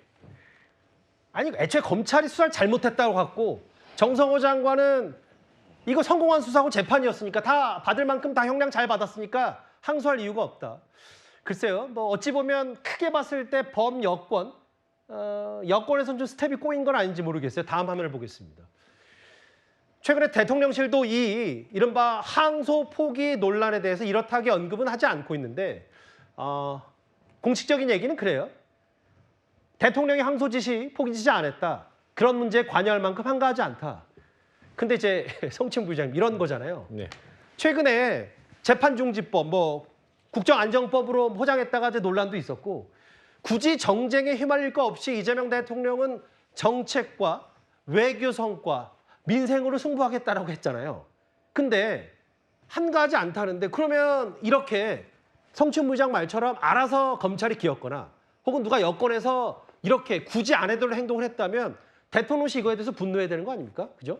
근데 또 그 일선에서 한 거에 대해서 분노를 표시할 필요는 없죠. 그건 또 그것도 그 자체로 저는 부적절하다고 생각을 하고요. 예. 말씀하신 것처럼 재판중지법도 대통령실에서는 6월부터 그 법안이 발의됐을 때부터 줄곧 반대 의견을 표명한 걸로 알고 있습니다. 그렇기 때문에 이것도 이번에 그 굳이 이 항소포기 관여를 했다라는 막 의혹을 자꾸 제기하고 있는데 글쎄요, 주진우 의원은 대통령실에 계실 때 그런 것들에 대해서 교감이나 지시를 했었던 것 때문에 본인이 그렇게 얘기를 하는 건지 저희들은 그렇지 않다고 얘기하고 있는데 이건 사실 이진숙 전 방통위원장 체포영장과 비슷한 얘기거든요. 대통령실에 보고가 됐을 거다. 그렇기 때문에 교감이 있을 거다. 그걸 지시했을 거다. 이런 식으로 몰고 가는 건 말이 안 되는 겁니다. 그때 예. 이진숙 전 방통위원장 체포영장 때도 당연히 보고는 됐겠죠. 보고됐다고 해서 그것을 지시했다. 뭐가 틀었다. 이렇게 주장하는 건 말이 안 되는 겁니다. 이것도 마찬가지입니다. 예. 항소 포기와 관련된 것들이 보고는 됐겠죠. 보고 절차에 의해서 당연히 대통령실 보고가 됐을 텐데 예. 그것을 무슨 대통령실이 지시를 해서 뒤집었다거나 바꿨다거나 이런 식으로 몰고 가는 거는 추가적인 증거도 없이 저런 그냥 의혹 제기를 하는 거는 너무 부당하다는 말씀을 드리고 예. 이재명 대통령의 재판은 지금 그 헌법 84조 때문에 중지가 되어 있는 거잖아요. 예. 근데 중지가 되어 있을 뿐 여전히 유효합니다. 예. 그리고 1심 판결에서 결국 그 이재명 대통령 성남시장은 이 유동규와 이 대장동 일당과의 유착 관계를 모르는 상태에서 수용했을 가능성이 있다라고 얘기했고 뭐 수뇌부 얘기도 분명히 있죠. 예. 근데 그 부분에 대해서 지금 특경가법에 의해서 뭔가 이걸 그 추징금이나 이런 것들이 늘어난다고 해서 이재명 대통령의 재판 유무죄 여부가 영향을 주는 건 저는 아니라고 생각합니다. 예. 그렇기 때문에 이거는 이미 배임죄 유죄를 받았고 예. 이거는 나중에 재판이 만약 재개된다면 그거 그대로 판단을 받으면 되는 거기 때문에 예. 그것 때문에 주진우 의원이 뭐 연결이 됐다, 교감했다, 전 이거 동의할 수 없습니다. 근데 참고로 대통령의 재판은 헌법 84조 때문에 중단된 게 아니고 예. 법원의 자체적인 판단에 따라 중단된 겁니다. 일시 중지 같은 느낌인 거죠. 그런 84조에 중단된 건 아닙니다. 헌법 84조에 대한 해석을 각급 법원이 한 거죠. 예. 근데 이제 그 굳이 제가 성추행 부의장 말씀에 첨언을 하자면 최근에 이제 천대엽 법원행정처장 사법부 2인자도 마치 여지를 남겨두는 듯한 아직 일시 중지가 됐습니다만 아직 그거에 대해서 명확히 100% 무조건 멈춰야 된다는 건 헌법 해석의 여지가 있다는 취지로 얘기를 했기 때문에 그건 이제 맞아요. 뭐 이현정 의원 말다 성추행 부의장 말처럼 뭐 보는 시각에 따라 다를 수 있는데 그런 문제에 관여할 만큼 한가하지 않다라고 했어요. 대통령실은. 구자영 변호사님. 근데 정리를 좀 해보면 어쨌든 이렇게 되면 뇌물이 무죄가 됐다라고 봤을 때 이재명 대통령에게 미칠 영향은 어떻게 법적으로 봐야 되는 거예요? 그 뇌물이라는 거는 수뇌부로 올라가는 연결고리입니다. 그렇기 때문에 굉장히 파급력이 있었는데 지금 배임죄가 인정됐기 때문에 항소 실익이 없었다 이렇게 얘기하는 거는 사실 사실관계 일부분을 가리고 국민을 속이는 셈이 돼요. 왜냐하면 뇌물죄 부분이 무죄가 됐고 그게 파괴력이 굉장히 크거든요. 유동규 씨가 그거에 대한 진술을 굉장히 많이 했어요. 그리고 민주당 분들이 뇌물과 관련해서는 이재명 당시 시장이 몰랐다라는 진술이 있다. 뭐 이런 식으로 자꾸 인용하는데 그게 유동규 씨 주장이거든요. 그럼 유동규 씨 주장에 대해서 일부분만 그렇게 신빙성을 인정할 것 같은 나머지 부분에 대해서도 신빙성을 인정해야 되는 게 구체적인 액수는 이야기하지 않았는데 그 액수를 이야기하지 않았던 이유는 정진상이 액수를 자꾸 이렇게 언급하면서 부담을 주면 오해받을 수 있다라고 해서 그래서 나중에 돌려가지고 그 공직선거법 위반 사건으로 돈 걱정을 하길래 만배영이 있는데 무슨 걱정 이런 식으로 해서 공범관계에 대해서 나는 충분히 설명했다라는 취지로 보강 진술을 했어요. 그러면 앞부분에 대해서 신빙성 인정할 것 같은 뒷부분도 얘기해야 되는데 이 무죄에 대해서 지금 항소를 하지 않음으로써 뇌물죄가 더 이상 다투어질 수 없다라고 하면 우리 그런 거 많이 보셨을 거예요. 재판을 하다가 어떤 증인이 나와가지고 어떤 증언을 한 게 파괴력이 굉장히 높아가지고 화제가 되고 그거에 의해서 새로운 의혹이 뭐 밝혀지고 이런 것들. 근데 검찰은 자신의 공소 제기한 그 유죄 입증을 위해서 증인을 부르거나 이런 입증 활동을 이제 할 수가 없습니다. 왜냐하면 그 부분은 이제 무죄로 끝났잖아요. 알겠습니다. 그 부분에 대한 증거 시청을 받아들일 수 없기 때문에 위로 올라가는 사건 자체는 다 끝나버린 셈이 돼버린 겁니다. 근데 이 주제 끝나지 아까 이제 한동훈 전 대표가 엘리아 소송 관련해서 1심에서 뭐 엄청난 우리 국가에 손해를 입혔다고 그러는데 지난 7월 달에 영국 고등법원에서 다시 이 기금을 뒤집고 우리가 승소를 했습니다. 자, 그렇기 때문에 그 부분은 뭔가 오해가 있을 것 같아요. 제가 다시 한번 말씀을 드립니다. 뭐 실시간 팩트 체크를 하는 이제 저희 뉴스탑 10이기 때문에 아까 이현정 의원과 강성필 대변인의 말을 제가 종합 정리해서 마무리를 하면 강성필 대변인께서 잠깐 인용했던 한겨레 보도는 작년 버전이에요. 2024년 버전이고 올해 최근 엘리엇 관련 2심은 승소했다는 점 바로 잡겠습니다. 이제 저도 제의를 하는 거고 강성필 대변인도 주장을 하시는 거고 알겠습니다. 5위였습니다. 저희가 7위, 6위, 5위 비교적 집중적으로 대장동 항소 포기 논란 하나하나 짚어봤습니다. 이제 여당 내부로 가볼까요?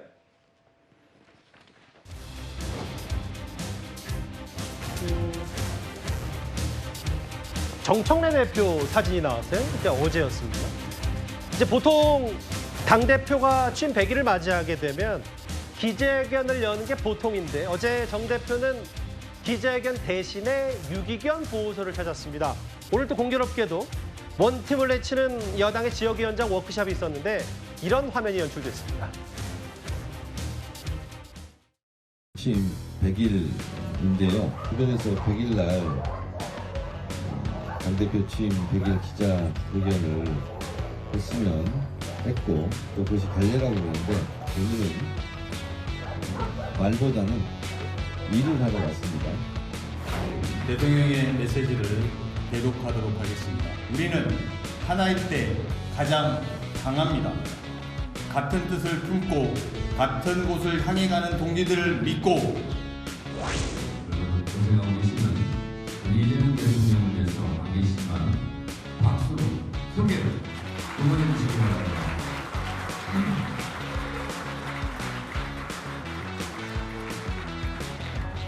다음 핸드폰 이 지역위원장들의 우렁찬 정성과 박수를 대통령께 가감없이 전달해 주시기 바랍니다. 저희가 오늘 화면을 구성해봤고 특히 이제 이른바 재판중직법에 대해서 대통령실이 제동을 걸고 아무래도 정청래 대표의 체면이 많이 구겨질 수밖에 없었는데 이건 민주당 내부 길이니까 강성필 대변인. 실제로 그냥 제가 그냥 밖에서 봤을 때 정 대표의 느낌이 좀 달라진 것 같은데 저만의 해석입니까?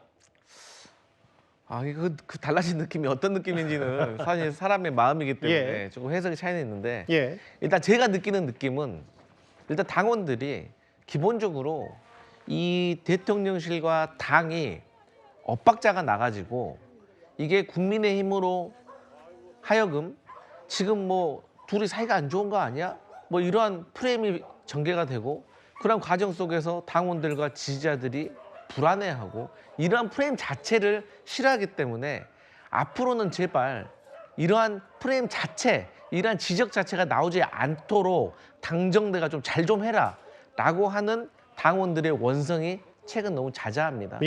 그렇기 때문에 이제 정청래 당 대표도 이제 100일 기자회견 대신에 뭐 유기견 보호라든가 그리고 이런 행사라는 과정 속에서 뭐 김민석 총리나 강훈식 비서실장이나 같이 모여가지고 이제 화합의 뜻을 이제 보여주려고 하는 건데 어쨌든 우리가 뭐 엇박자 나는 모습 보여서 뭐가 좋겠습니까? 그래서 그런 모습으로 이해하시면 될 것 같습니다. 우리는 하나일 때 가장 강하다. 이 대통령의 메시지도 있었고요.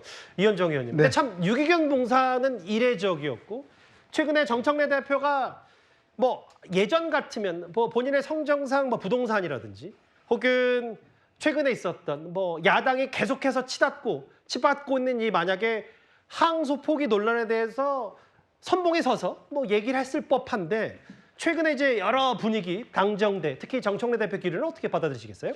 글쎄 취임 100일이면 우리가 100일상도 하고 뭐 여러 가지 뭐 잔치도 하고 하는데 100일 날 기자들을 만나셔야 되는데 유기견들을 만났어요. 참 이례적인 장면이라고 보여집니다. 근데 참 정청래 대표는 기자들을 안 만나기로 아주 유명한 분이에요. 왜? 기자들 앞에서 말을 하지 않습니다. 뭐 이 기존의 언론들에 대해서는 불신감이 많으신지 모르겠지만 그래서 본인은 SNS나 뭐 김호준 방송 나가서 주로 말을 많이 하시는데 근데 지금 사실은 여당 대표가 할 말이 꽤 많을 겁니다. 특히 이제 부동산 문제, 아마 오늘 이제 있었던 항소 취소 문제라든지 등등. 그리고 그동안 보면 정청래 대표 꽤 힘있게 많이 이야기를 했는데 오늘 또 보니까 좀 전에 영상을 보면 꽤 힘이 많이 빠지신 것 같습니다. 그건 뭐 주관적이니까요. 일단 괜히 강훈식 말씀하십시오. 실장한테 휴대폰 보내고 이제 이야기를 하는 것 같은데 어쨌건 이게 이제 처음에는 정청래 대표가 꽤 힘을 받다가 최근 들어서 어떤 이 대통령의 어떤 에이펙을 중심으로 해서 정청래 대표가 뭐 기가 많이 죽은 것 같은 느낌은 들긴 합니다. 원래 이 사실은 집권 여당의 초창기에 이 여당 대표는 사실 존재감이 별로 없습니다. 이제 그게 일반적인데 그래서 이제 앞으로 어떤 갈등으로 또 수습해 갈지 좀 더 지켜봐야 될 것 같습니다. 알겠습니다. 오늘 뭐 원팀을 서로 외쳤고 뭐 표면적으로는 사실 뭐 나무랄 거 없다라는 얘기를 민주당 누군가 하고 있습니다만 최근에 재판중지법 비롯해서 여러 가지 당 내부의 파열음이 공개적으로 분출이 됐었기 때문에 정 대표에 대한 비판 목소리가 당 내에서도 많았었죠. 4위였습니다. 참 100일 기자회견 할 법도 했는데 이걸 건너뛴 정청래 대표에게였습니다. 이제 야당 내부로 가보겠습니다. 김기현 의원 얘기죠. 지난 주말 새 큰 이슈 정치권의 두 가지였습니다. 첫 번째 저희가 집중적으로 살펴봤던 바로 항소포기 논란과 동시에 김기현 의원의 부인이 2년 전 김 의원이 당대표 당선 직후에 김건희 여사에게 한 명품백을 선물했다. 마치 관행이었다는 취지의 얘기를 해서 꽤 논란이 불붙었죠. 화면부터 먼저 만나보겠습니다. 김기현 의원 신병 확보에서 전당대회 흑막을 밝혀내야 합니다. 의례적 선물이었다는 김기현 의원의 항변은 앞뒤가 맞지 않습니다. 김기현 의원 배우자의 고맙다 메시지가 무엇을 뜻하는지 특검은 확인해야 합니다. 김기현 전 국민의힘 대표 당선은 뇌물의 힘이자 건의의 힘이었음이 드러나고 있습니다. 예, 뭐 사실 저희가 지난주 금요일 뉴스탑 10 시간에 특정 브랜드의 뭐 재킷과 백들이 쏟아졌다. 물론 뭐 그 김건희 여사가 본인 개인적으로 샀을 수도 있겠지만 여러 뇌물 논란들을 특검이 들여다보고 있다는 얘기를 했는데 그 이후에 바로 불거졌던 이 얘기. 다음 화면을 볼게요. 성춘 부장님, 특검은 대가성을 확인한다는 건데 사회적 예의 차원이다. 이 발언 때문에 사실 더 논란이 커진 측면도 있어요. 사회적 예의 차원이란 발언은 국민들을 기만하는 거죠. 뭐 승진했을 때 그러면 인사권자에게 사후에 한 100만 원 이상의 명품 백을 선물하면 그것은 뭐 사회적 예우 차원에 준 겁니까? 말도 안 되는 핑계들을 대고 있는 거고 사실 이런 김기현 의원의 이런 행태에 대해서 다시 한번 또 입장 바꿔 얘기를 해보겠습니다. 저희 민주당 당대표가 선출이 됐는데 민주당 당대표의 부인이 지금 김혜경 여사에게 명품백을 선물했다고 하면 국민의힘 지금처럼 침묵할 겁니까? 지금 국민의힘 침묵하고 있잖아요. 침묵하고 있다는 것 자체가 지금 사실상 김기현 의원의 이런 행태에 대해서 아무도 방어해주거나 동조해줄 생각이 없다는 거잖아요. 그리고 심지어 그냥 김기현 의원이 잘해서 당대표가 됐다고 지금 기억하는 사람은 없습니다. 당시에 룰을 바꿨죠. 원래 당원 80, 여론조사 20이었는데 당원 100%로 바꿔버렸고요. 그 과정 속에서 나경원 의원 뭐 등등의 다 낙마하는, 다 주저앉히는 내용들도 있었습니다. 그렇기 때문에 당시에 사실상 그 윤석열 전 대통령이 김기현 당대표를 만들어준 것 아니냐라는 의혹들이 있었어요. 얘기들이 많았어요. 근데 그 이후에 뭔가 이런 명품백을 선물해 준 다음에 핑계를 댄다는 게 예우 차원이었다고 말하는 것 자체가 국민들을 속이고 기만하는 것이다. 저는 이거를 국민의힘에서는 왜 탈당 조치 안 하는지, 왜 나가라고 안 하는지 모르겠습니다. 이렇게 침묵하고 있는 국민의힘에게 지금 이 김기현 의원의 사태에 대해서 어떻게 생각하는지 빨리 당대표든 누구든 대변인이든 입장을 저는 표명해야 된다고 생각합니다. 뭐 장도혁 대표든 뭐 송원석 원내대표든 입장 표명이 있어야 되고 뭐 대신 유감 표명이라도 하긴 해야 된다 이 말씀하시는 거예요? 유감 표명이 됐든 이거에 대해서 정말 어떻게 생각하는지 대가성이 있다면은 이거는 당에서 제명 조치를 한다든지 특검이 이거에 대해서 원래 단골 멘트는 야당 탄압이라는 멘트가 나와야 되는데 안 나오고 있잖아요. 그럼 야당 탄압이 아니라면 뭐라고 생각하는지 구체적인 입장이 나와야 된다는 거죠. 여기 보면은 이제 김건희 여사의 금품 루소 의혹 리스트 저희가 준비했는데 준비를 하긴 했지만 참 참담합니다. 각종 목걸이, 시계, 가방, 금거북이, 그림까지. 윤기찬 부위원장님, 실제로 이제 국민의힘 쪽에서 별건 수사 아니냐는 취지 얘기 말고는 뚜렷하게 이제 김기현 의원 본인 얘기 말고는 없는데 당 지도부에서 어느 정도 결자 해제해야 된다는 목소리에 대해서는 어떻게 판단하시겠어요? 민주당이 늘 얘기하듯이 수사를 지켜봐야 되겠죠. 왜냐하면 저게 물론 이제 가방에 오고 가고 한 부분은 매우 부적절해 보여요. 그런데 이제 그 당대표 선거는 사실을 당원들이 하는 거기 때문에 그 당원 100%의 룰로 한다 하더라도 뭐 50여만 명의 당원들이 투표를 한단 말이에요. 90여만 명인가. 그렇게 되면 실제 대통령이라고 할지라도 대통령이 누굴 지지하느냐에 따라서 그걸 암묵적으로 이제 당원들이 그걸 추정해가지고 영향력은 있을 수 있겠죠. 근데 그것들은 당정 간의 관계, 그러니까 대통령과 당대표의 관계를 선호하는 그 대통령의 어떤 인물은 있을 겁니다. 그건 뭐 역대 어느 정당이나 우리 정당의 어느 대통령이나 다 있어 왔던 것이고 그 선호하는 분이 당대표 되기를 원하는 부분은 분명히 있을 거예요. 그런데 이것을 위해서 이제 뭐 누구를 배제한다든가 이런 식으로 나아갔으면 이게 이제 문제가 되는 거예요. 근데 그 당시에 다소 좀 시끄러운 부분이 있긴 있었죠. 나경원 전 의원에 대해서 뭐 특정 지역에서 해촉한다는 등 이런 등이 있었는데 이것들이 인과관계 있는 그 행위의 연속선상인지에 대한 이제 수사가 이루어지겠죠. 두 번째는 룰 변경과 관련돼서 지금 송 부위원장 말씀하신 대로 이게 만약에 대통령의 지시에 따라서 몇 분이 마지못해 움직인 거다. 그러면 이거는 이제 구성 요건을 굳이 따지자면 실제 뭐 강요죄 이런 거는 될 수 있어도 이게 뭐 우리가 말하는 뇌물과 관련된 이런 죄까지 나가지는 않을 거고 다만 그런 것들을 다 떠나서 정당 내에서 벌어진 일로 치고는 다소 부적절한 부분은 맞다. 그러나 이에 대한 당 입장이 정해지기 전까지는 민주당에서 항상 얘기하듯이 수사를 통해서 객관적 사실관계가 밝혀진 뒤에 나서도 늦지 않겠는가 이렇게 생각합니다. 그 최근에 이제 국민의힘은 이재명 정부를 비판하는 특히 이제 항소 포기 논란에 대해서 전사적으로 나서고 있는데 김기현 의원 그러니까 당선 직후에 김건희 여사에 건넸다는 명품백이나 혹은 최근에 법정에서의 윤 전 대통령 메시지 이런 거에 대해서는 국민의힘이 비교적 침묵하고 있죠. 오늘 한덕수 전 총리의 재판이 하나 있었는데 그 강성필 대변인 이제 화면도 좀 나갈 텐데 이 얘기를 좀 해볼게요. 송미령 농림부 장관은 윤석열 정부에서도 그리고 이재명 정부를 관통하는 이제 장관 유임이 됐는데 오늘 저렇게 눈물을 흘렸어요. 울먹였다. 한덕수 전 총리 재판에 나와서 윤 전 대통령의 왈 본인은 계엄 머리수책으로 동원됐고 계엄해보면 별거 아니더라. 별거 아니니까 걱정 마라. 이런 취지의 얘기를 윤 전 대통령이 했다는 거예요. 그러니까 이제 제 추측건데 송미령 장관이 사실 그때 상황에서 좀 더 적극적으로 계엄에 대해서 반대를 한다거나 역할을 했었어야 되는 그런 후회도 있을 것이고 또 본인은 이제 뭐 쉽게 말해서 파면당한 정부일지 모르고 또 나름대로의 꿈과 어떤 기대를 가지고 장관직을 수락하고 장관으로서 일을 했는데 그 결과가 사실 파면당한 탄핵당한 정부의 국무위원으로 남았잖아요. 그렇기 때문에 이런 것에 대한 어떤 국민들께 대한 죄송함이라든지 해안이라든가 이런 것들이 한 번에 좀 밀려와서 눈물이 나지 않았을까?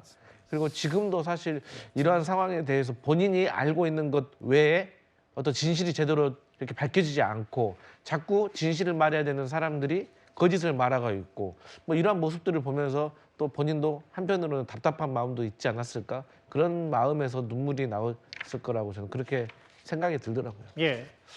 본인도 이제 계엄 머리수 채우라고 동원이 됐고 계엄해보면 별거 아니라는 취지의 얘기에 울먹였던 송미령 현 장관 얘기까지 아무래도 지금 제1야당 국민의힘에게는 여러 아킬레스건이 될 수 있는 사안들이 저희가 준비한 3위일 텐데요.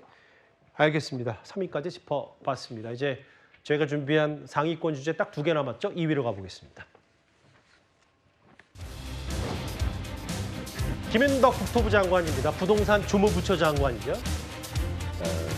11호 부동산 대책이 이제 소급 적용된 지 거의 한 달이 다 돼갑니다. 그런데 야당에서는 9월 통계를 의도적으로 누락해서 집값을 잡고 규제를 자기 맘대로 하지 않았냐라는 주장을 하고 있죠. 이 부동산 대책 오늘 국회 예결위에서도 공방이 오고 갔습니다.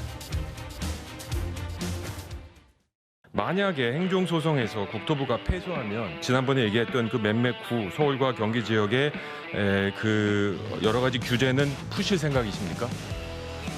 일단 행정소송해서 결과가 나오면 이제 검토를 해야 되겠지만 만약 저희가 진다면 당연하다고 생각합니다. 우리 국민들한테는 자기 능력을 넘어서 DSR 40%로 가다 두시고 국가는 이렇게 마음껏 DSR 자기 조정해도 되는 겁니까? 재정을 이렇게 국가가 필요한 부분에 투입을 하지 않는다면 한국은 이 레이스에서 낙오될 가능성이 굉장히 조금 더 빚내서 집 사놓고 그다음에 진짜 다른 일에 집중하겠다고 하면 그건 안 되는 겁니까? 이율배반적인 거예요. 여기 계신 국무위원님들 자가 한 채 없는 사람 손들어 보세요. 나는 무주택자다 평생. 없죠?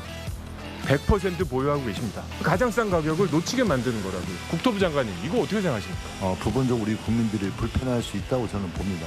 부분적으로 불편할 수 있는 게 아니라 투기 수요를 막지 못할 죽을 만큼 억울한 거예요, 장관님. 죽고 싶은 만큼 억울한 거라고요. 10월 15일 날 내 인생을 바꿔버린 거라고요. 이걸 이해를 못하니까 우리 보러 성할 사람이라고 하는 거예요, 성박 사람들이. 근데 이제 이렇게 사다리 걷어찼고 11호 대책의 취지가 뭐냐. 집 가진 사람도 불행해졌고 집 못 가진 사람도 불행해지지 않았냐. 이런 걸 야당에서 얘기하는데 더 근본적인 얘기를 야당에서 얘기하고 있어요. 윤기찬 부위원장님.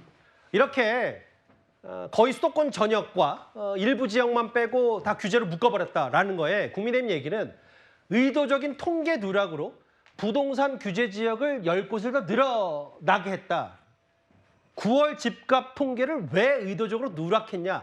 이 부분을 이제 본격적으로 시작한 것 같아요. 일단 누락은 맞는 것 같아요. 그게 말씀 주신 대로 법령 해석을 과실로 잘못해서 누락 결과를 초래한 것인지 아니면 예. 의도적으로 뺐는지는 뭐 모르겠습니다. 이제 고발이 돼 있으니까 수사를 통해서 밝혀지겠지만 어쨌든 직전 3개월치의 주택가격 상승률을 따지는 거잖아요. 그런데 만약에 10월 달에 규제가 있었으니까 9월 달까지 따져야 되는데 그 당시에 9월 통계가 없었다는 거죠. 예. 그런데 알고 보니까 이게 16일 날 그 효력이 발생을 했는데 15일 날 발표가 되고 14일 날 주거정책심의위원회에서 결정을 의결을 했단 말이에요. 근데 그러면 13일 날 부동산원에서 주택가격 관련된 자료를 보냈다는 거예요.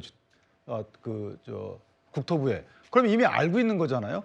물론 부동산원의 주택가격 상승률 관련 통계를 9월달 통계를 발표한 것은 15일입니다만은 예. 통보된 것은 13일이에요. 그러면 알고 있는 것이 이게 과연 통계가 없는 경우에 해당하느냐 여부에 따라 다른 거죠.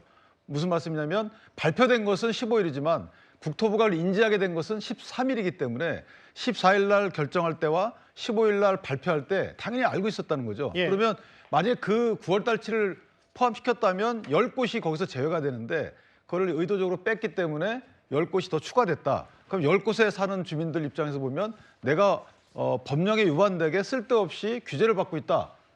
재산권 침해 당했다. 이런 논리이기 때문에 저거는 행정소송도 행정소송이지만 아마 상당히 법적 책임 공방이 있을 가능성이 있다 이렇게 봅니다.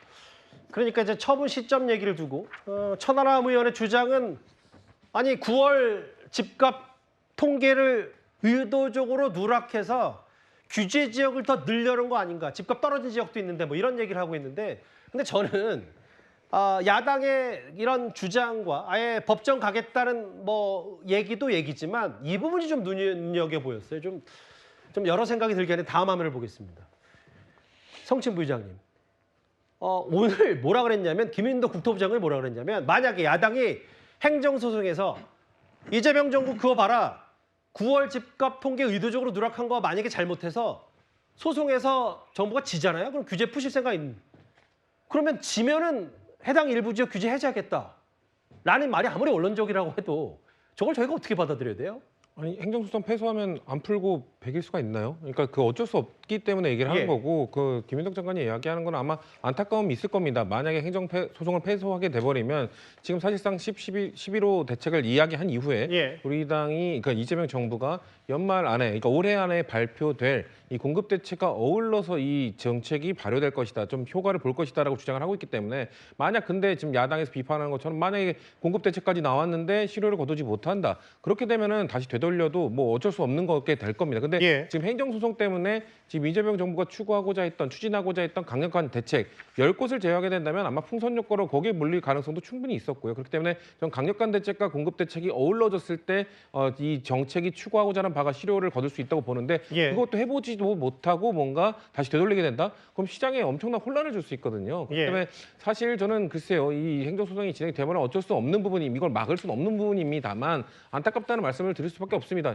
이재명 정부가 지금 내년 그러니까 올해 안에 한두 달 안에 나오는 공급 대책과 이거 실효를 거두는지 한두 달 안 보면 그러니까 총 한 두세 달이면 이 정책이 유효했는지 볼 수 있거든요. 예. 그거를 보지 못하고 행정소송 때문에 뒤집어 버린다?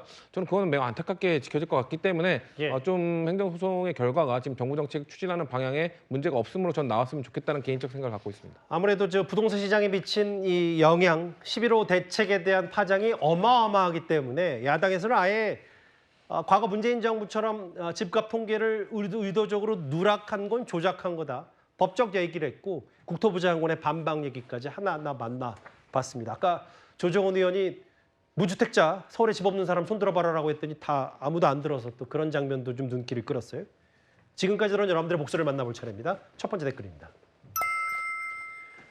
집주인 속이 새까맣게 타들어가겠다. 그렇게요. 쓰레기 더미 다 놓고 그냥 세입자가 집 빼면 어떡하겠습니까? 어느 나라나 돈 풀기로 민심 얻는 건 일시적인 거다라고 하면서 트럼프 대통령이 약간 쓴소리 하신 것 같아요. 예. 수사 지휘와 의견 개진은 그러게요. 한 끗 차이다. 신중히 판단해라라고 얘기한 것뿐이다라고 정성호 장관이 얘기했거든요. 예. 법은 만인 앞에 공정해야 된다고 하셨고요. 마지막 보겠습니다. 명품백이 고구마 줄기처럼 나오네. 예. 아크로비스타 압수수색하니까 김기현 의원의 부인이 준 명품백까지 고스란히 드러났습니다. 댓글 5개 모두 감사드립니다. 저희가 준비한 1위로 가볼까요?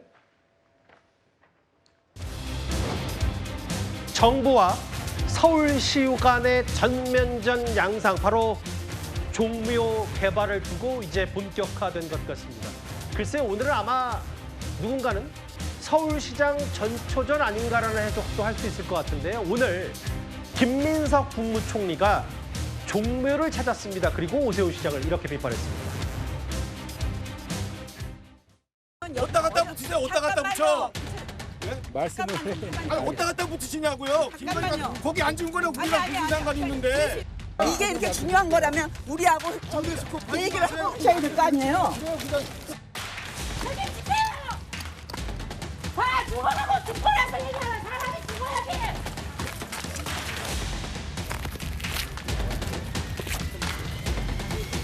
만약 새우 사구역이 개발이 된다고 하면 이 왼쪽에 지금 종로 바로 대로를 따라서 100m 넘는 건물이 하나가 있는 거예요. 지금 이미 3호 6 그는 이미 많이 허가 떨어져 버려가지고 뒤에가 또 빌딩이 또 들어가 버려요. 근데 앞에까지 막아버리고 앞에 것도 40층까지 지은다는 건 말이 안 되는 이런. 최근에 김건희 씨가 종묘를 마구 드나든 것 때문에 국민들께서 아마 모욕감을 느끼셨을 텐데 서울시에서 일방적으로 밀어붙일 수 있는 사안도 아니고 또 한 시기에 시정이 그렇게 마구 결정할 수도 아닌 것 같습니다.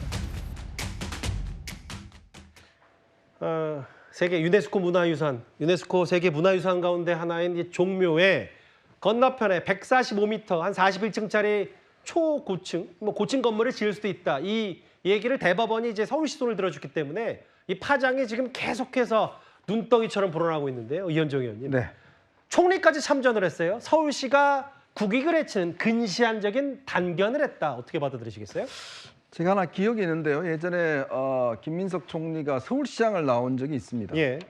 그때 뭐 이명박 당시 서울시장 후보가 나왔었죠. 그때 이명박 후보가 내세운 게 바로 청계천 복원입니다. 예. 근데 김민석 당시 후보가 엄청나게 반대를 했습니다. 그거 보고 나면 교통 막히고 뭐 엄청나게 서울 시내가 다 마비되고 어렵다라고 해서 결사적으로 반대를 했어요. 예. 자, 지금 어떻습니까? 청계천? 김민석 총리 지금 청계천 교통 막힙니까? 자, 그걸 묻고 싶고 또 하나는 이 종묘에 가보시면 알겠지만 이 광화문은 굉장히 아마 많은 관광객들이 많이 모입니다. 근데요, 요 조금만 중로 3가 쪽만 지나가면 상가들 거의 지금 공실이 너무 많아요.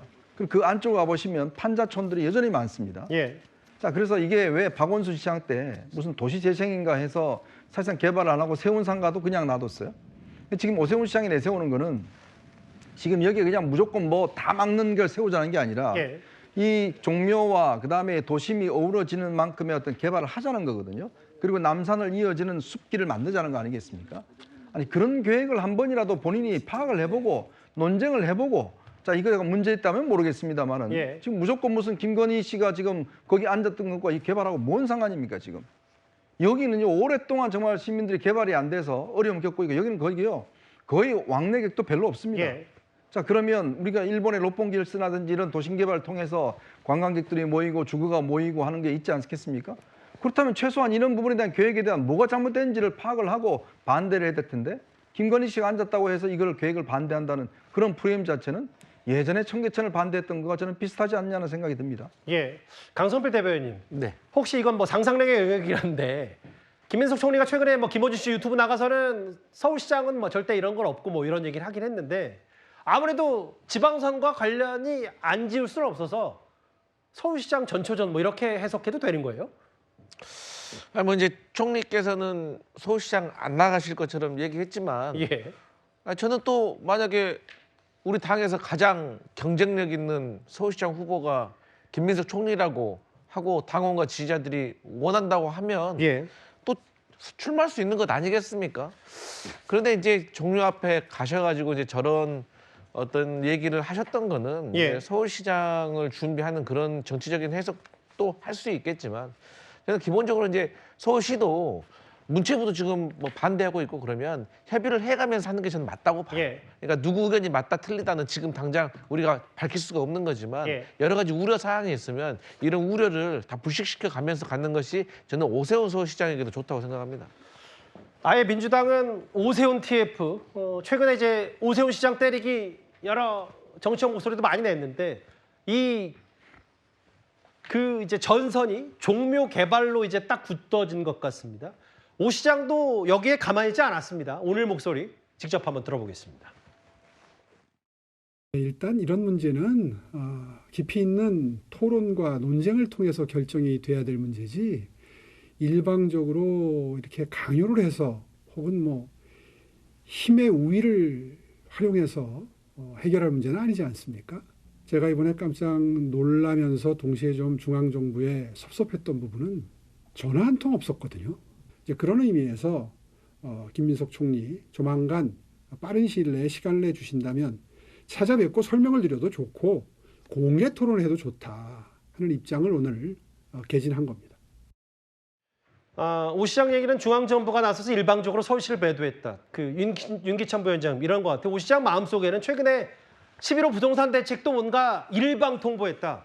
그래도 이 정도의 어마어마한 부동산 초강수 대책이면 지자체와 일정 부분 협의할 만도 한데 그렇지 않았다. 이것도 마찬가지로 뭐 총리가 왔다면 뭐 본인을 대동하든지 혹은 좀 어느 정도 얘기를 하고 와야 되는데 소통도 애매하고 정책 프레임을 만들었다. 어떻게 받아들이세요? 그러니까 부동산 대책은 사실 11호 대책을 만들기 전에 서울시장으로부터 의견을 듣도록 법령에 규정이 돼 있어요. 그러니까 예. 그걸 애써 지킨 게 아니라 일방적으로 통보한 거죠. 그러니까 사실 그 이면에는 부동산 정책을 실제 구현하는 지방자치단체장의 의견을 들으면 훨씬 더 촘촘한 그 대책이 될 텐데 애써 외면한 거죠. 왜냐하면 지방선거에 또 다른 성과를 얻어야 되기 때문에. 예. 근데 이것도 마찬가지입니다. 이것도 지금 오 시장이 하는 말은 그거예요. 자, 김민석 총리가 하는 말이 무조건 틀렸다라는 얘기를 하는 건 아니에요. 예. 일단 저 말을 저렇게 일방적으로 언론에 쏟아놓고 갈 바에는 예. 한 번이라도 오 시장한테 물어봐서 이건 어떻습니까라고 자초지정이나 장단점에 대해서 설명을 서로 얘기를 해봤냐 이 얘기를 하는 거예요. 제 총리라면 2인자인데 그러면 전체적으로 사실 문화재 보존도 중요하지만 그 상가에는 사람도 다치곤 했거든요. 예. 지난 2023년도인가에 연재는 벽돌 떨어져가지고 다친 사람도 있단 말이에요. 예. 그러니까 안전 문제도 있고 지역개발 슬럼화를 이걸 대체하는 이 문제도 있고 또 문화재를 보존하는 부분도 있죠. 그래서 법원의 판단도 받은 부분이 있단 말이에요. 이런 식인데 이거를 전반적으로 설명을 들은 기회도 없이 일방적으로 본인 하고 싶은 말만 하고 가는데 예. 그것이 총리가 하게 되면 어느 정도 공신력이 있잖아요. 그러니까 그 말은 결국 정치적으로 본인에 대한 때림 이상의 의미가 없다면 그러면 토론에 응하셔야죠. 총리께서. 오 시장 얘기는 그럼 김민석 총리가 저 종묘 갈 게 아니라 아예 세운 상가를 가봤으면 어땠을까? 뭐 이런 얘기까지 하더라고요. 성춘 부의장님. 네. 모르겠어요. 요즘에 그 항소 포기를 두고 한동훈, 정성호 두 사람 법무부 장관 토론하라는 일각의 목소리도 있고 요즘 토론이 유행인지 모르겠는데 아예 시장이 총리에게 공개 토론제를 안 했다. 아니 그만큼 일단 소통은 좀 하고 일장일단했으면 따져보겠다는데 김민석 총리의 참전이 그만큼 오 시장에게는 불편한 것 같거든요. 불편할 수밖에 없죠. 정부가 막고자 한다면 이걸 뚫을 방법이 없습니다. 왜냐하면 아까 청계천 사업 얘기가 나왔으니까 말씀을 드리면 예. 이명박 당시 서울시장이 청계천 사업을 추진할 때 중앙정부의 허락 없으면 못했거든요. 그렇기 때문에 그 국무회의에 가서 노무현 대통령과 국무위원들 설득하기 위해 노력을 했습니다. 노무현 대통령이 직접 불러서 한번 국무위원들에게 설명해봐라. 지금 반대하는 사람들이 있는데 한번 설득해봐라. 그 설득 얘기를 듣고 나서 이명박 그 당시 시장이 싸우러 간 게 아니라 정말 낮은 자세로 설득하라고 왔던 거였거든요. 그렇게 되면 들었던 노무현 대통령이 자 들어보니 설득력 있네 추진합시다라고 했기 때문에 청계천 사업이 가능했던 겁니다. 지금 오세훈 시장도 마찬가지입니다. 지금 예. 뭐 공개 토론하자 한번 얘기해보자 싸우자 이렇게 얘기할 것이 아니라 예. 정말 이 정부를 어떻게 설득할 것인지 정부 입장에서는 뭐 누가 먼저 대화하고자 했냐 뭐 이 문제로 갈 게 아니라 예. 지금 서울시가 추진하고자 하는 거면은 정부가 반대한다면 정부를 설득하기 위한 노력들 좀 낮은 자세로 설득하기 위한 그런 자세를 보인다면 저는 해법이 없지 않을 거라고 생각합니다. 예. 근데 이거는 설득을 안 해도 할 수 있는 거예요. 근데 지금 민주당에서 법을 만들어서 반대하겠다 그러니까 안 그러니까 이제 돼요. 일단 법원이 일단 서울시 손을 들어주는 그렇죠. 거잖아요. 가능하도록 지난주에. 돼 있는데 예. 민주당에서 입법을 통해서 아예 봉쇄해버리면 안 되는 거죠. 근데 법원에서 판단한 거는 서울시가 그 조례로서 삭제해버린 그거에 대한 행정적인 말씀인지 괜찮다고만 판단한 겁니다. 예. 아니 뭐 이제 아까는 좀 가만히 있다가 갑자기 마지막 때 불 붙으셨어요. 알겠습니다. 총리까지 참전한 종묘 개발 논란이었습니다. 곧바로 이어지는 뉴스 예고하겠습니다.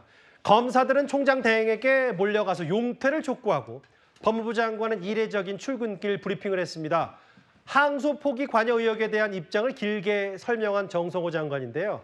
이 대장동 사건의 항소 포기 후폭풍 시간이 갈수록 커져만 가는 것 같습니다. 관련 소식을 곧바로 이어지는 뉴스회에서 자세히 전해드릴 테니까요. 여러분들의 많은 시청 바랍니다. 월요일 뉴스탑10 준비한 소식은 여기까지입니다. 여러분 고맙습니다.